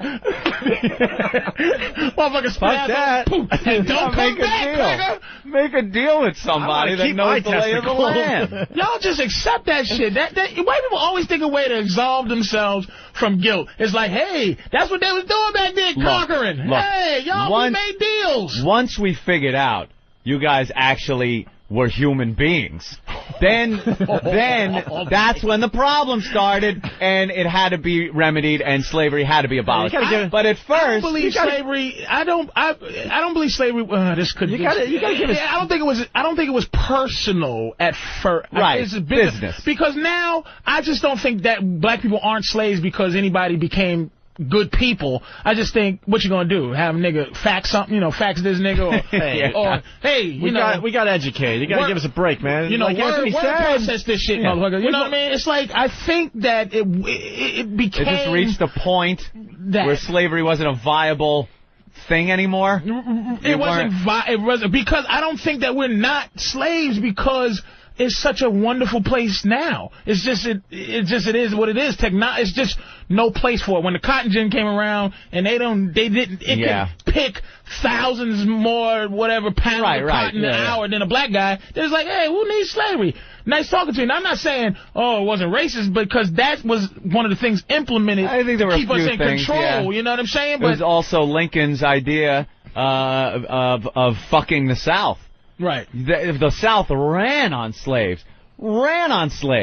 And you take that away, and now you're fighting a war with the South. All of a sudden, you take away what does their work. That's why Lincoln wasn't this, I love black people. Right. No. Free the slave. This is morally reprehensible. And that's like the selling point. But the truth of the matter was, I want to break the South's spine. That's what we're going to do. I think that this country is like you said, poor people. It's a thing for poor people. It's very sensible to put a poor white man. The best weapon you can use against a poor white man is convince him that this country's yours. And really, it's not yours. It's to convince him, like, hey, man, you know what? There's a nigga living better than you. Some rich white guy going, a nigga's down the street living better than you. Go get him, white man. This is the white man's country. Go get him. Go get him. Because it's a dream you selling, that entitlement shit where you go, how the hell can I be broke? How can I watch, this is why white people hate T.O., and how can I watch this nigga who's making this much millions of dollars, and I should be doing that, and this is my goddamn country. Do you think that thinking is still going on widespread? Motherfucker, people from Poland... Entitlement. People from Poland are in the Klan saying, get out of my country.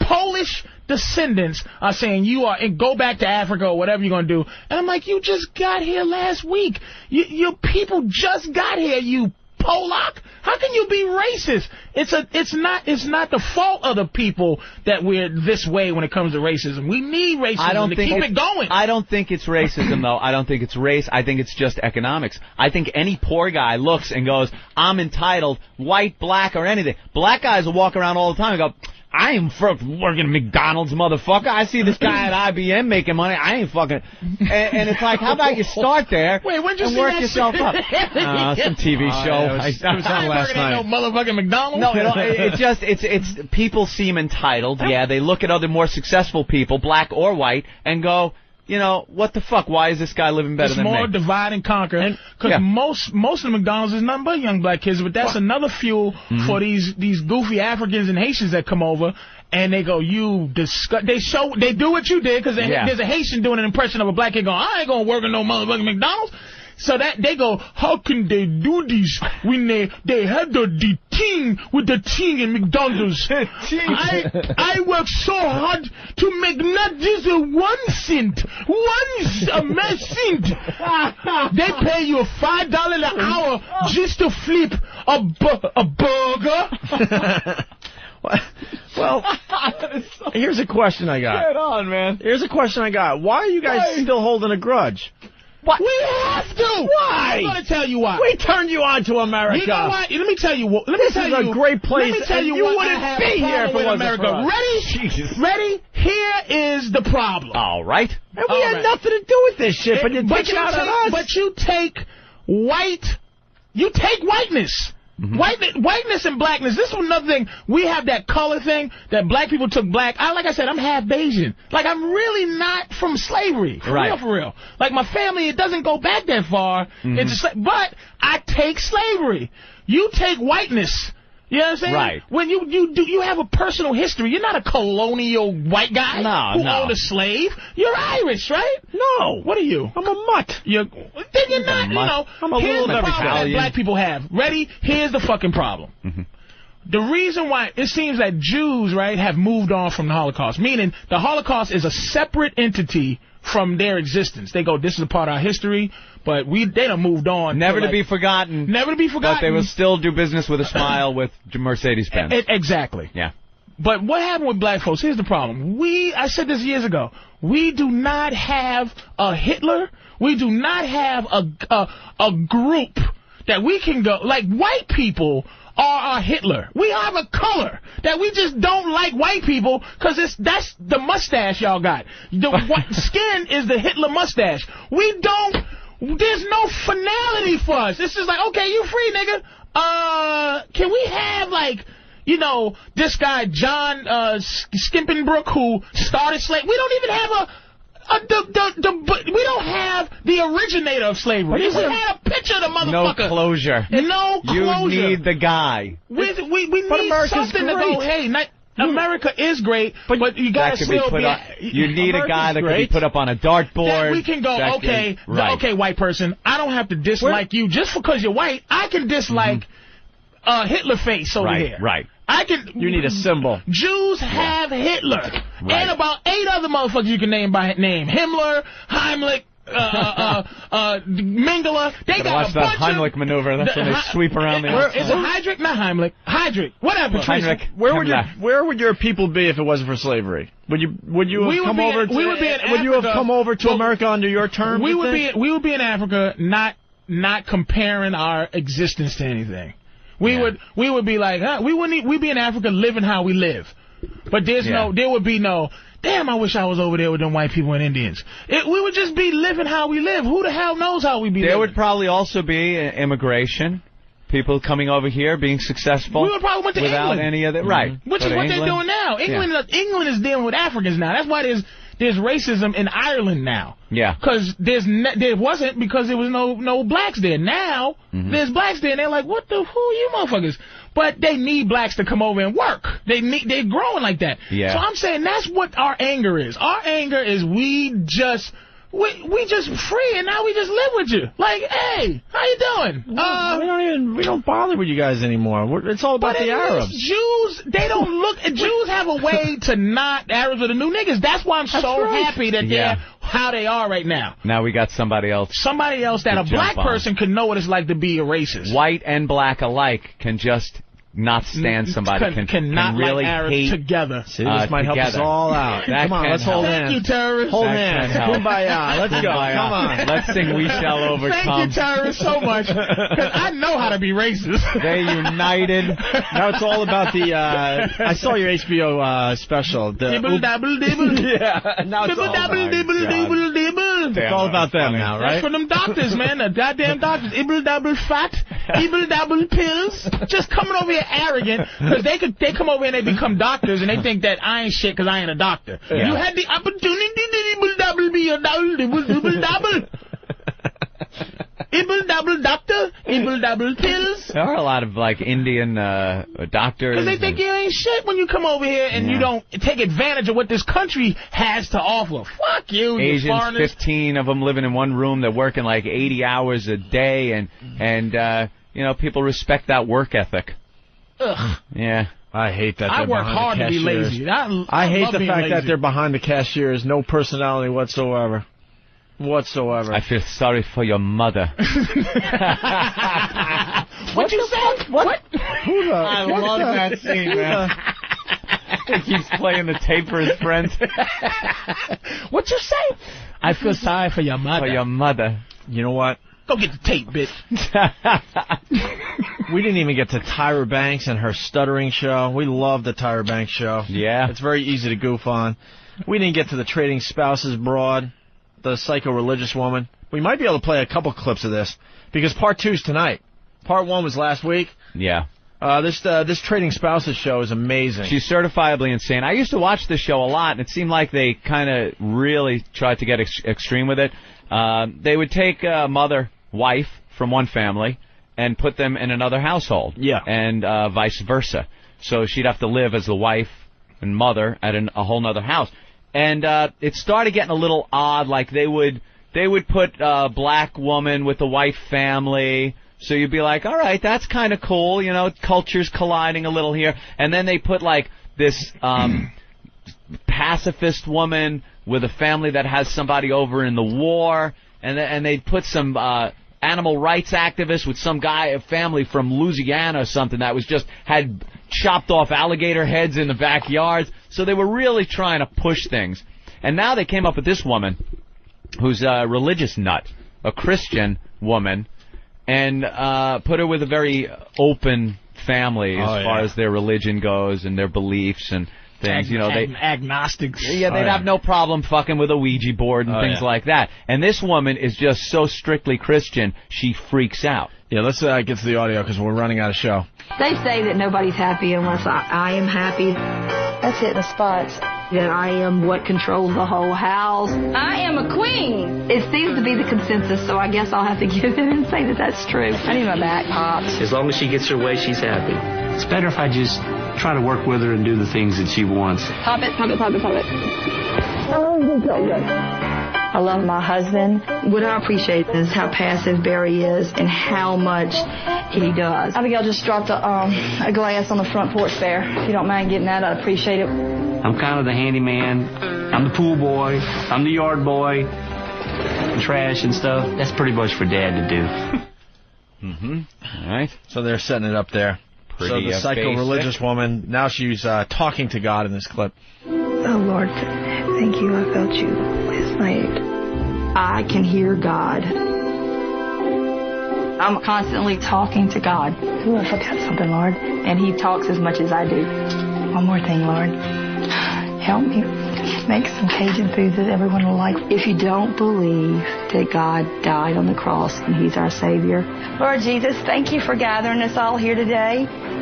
That bothers me. All right. We're rushing through this. We'll have to wait for tomorrow. I want her screamy clips. I know. She loses her mind. The blows up on new spouse's radio show? I don't know. Let's try this one. I think this was the one. Than would know. Was this the clip, Than? Yeah, the last two. If we I want time. loony clips. All right, here we go. Well, she doesn't get fully loony till tonight. Yeah, I know, but I've heard some Tonight's loony part clips. 2. Yeah. Find me a church. I've done everything everybody else wants to do. Find me a church to go to. I need peace in my heart. I need it now. Bring me. I didn't know what to do. She's a little bit far out of control. I'm a little bit confused by all that. I'm not fence riding. I'm taking a stand here. I will not go to anything else. And I don't want psychology. I don't want anything to do with Saturday. This is a test. This is a God test. I feel like I've just opened a window that I just really did not want to open. I feel like I need prayer. I feel so uneasy and I'm so alone. I feel under attack, a spiritual attack. I have to stay on the ground. Holy crap. She is so fucked by religion. She is like addicted to religion. She has to get to a church. This whole reaction is simply because the guy had a psychic on his radio show. Oh, really? She thought that was so ungodly that she had to freak out and leave. I certainly don't think she's going to be trading houses with any of us, Opie. No. On this radio show. So what's the thing where they have to deal with this lady? They trade. Yeah, it all comes down to money. At the end, they give him like $50,000, and you got to. The woman that is put in the other household gets to decide how that money is spent amongst the household. So this crazy woman is probably going to be like, crosses, just buy 1,000 crosses. That's what I'm saying. It's put like, them all over. Get out of here. It's going to be a wacky reality show. There's no benefit twist. to the money. Get the fuck out of here. Yeah, then get out. Creepy. Part 2's tonight. We're only touching the surface on this one. The audio tonight should be really good. Yes, Nathaniel? Yeah, well, there's no time, but there's great audio for just puking for no reason. I know. Puking Say that for tomorrow. For no reason. Let's keep that over here. All right. Tune in tomorrow. Yeah, tune in tomorrow. I know. We probably shouldn't even started that segment. Let's say hi to Rob on Long Island. Rob? What's going on, guys? Hey, Rob. Yeah, I learned that Peter Griffin is still the reigning mayor in Boston. Punching out, guys. All right, Jim in Connecticut. What did you learn on the show today, Jim? I learned that Anthony saves the balls and leaves the ass. Shut up, you Godfather line. Brian in Chicago. Yeah, I learned today that Patrice is the new Darren Stevens. That's right. Let's say hi to Ed in Tennessee. Ed? Yeah, it's not so much what I learned. I think it's what Patrice owes you is a thank you for bringing his race to this country. Cocksucker. Yeah, if I had more time, I would make you thank me, Patrice. Oh, you motherfucker. That's right. Thank white people. All right, Ed. I'll have a Jew in here tomorrow doing a speech for me, Jack. All right, here's the deal. Vote for your year-end worst of your best bits from the Opie and Anthony show. Since we came to XM Satellite Radio, we're getting a special together for the end of the year. Also, we're looking for your podcasts. That link is up on opieandanthony.com. And the Fat Chick Eating Contest. Details tomorrow, hopefully. The Opie and Anthony Show. Program complete.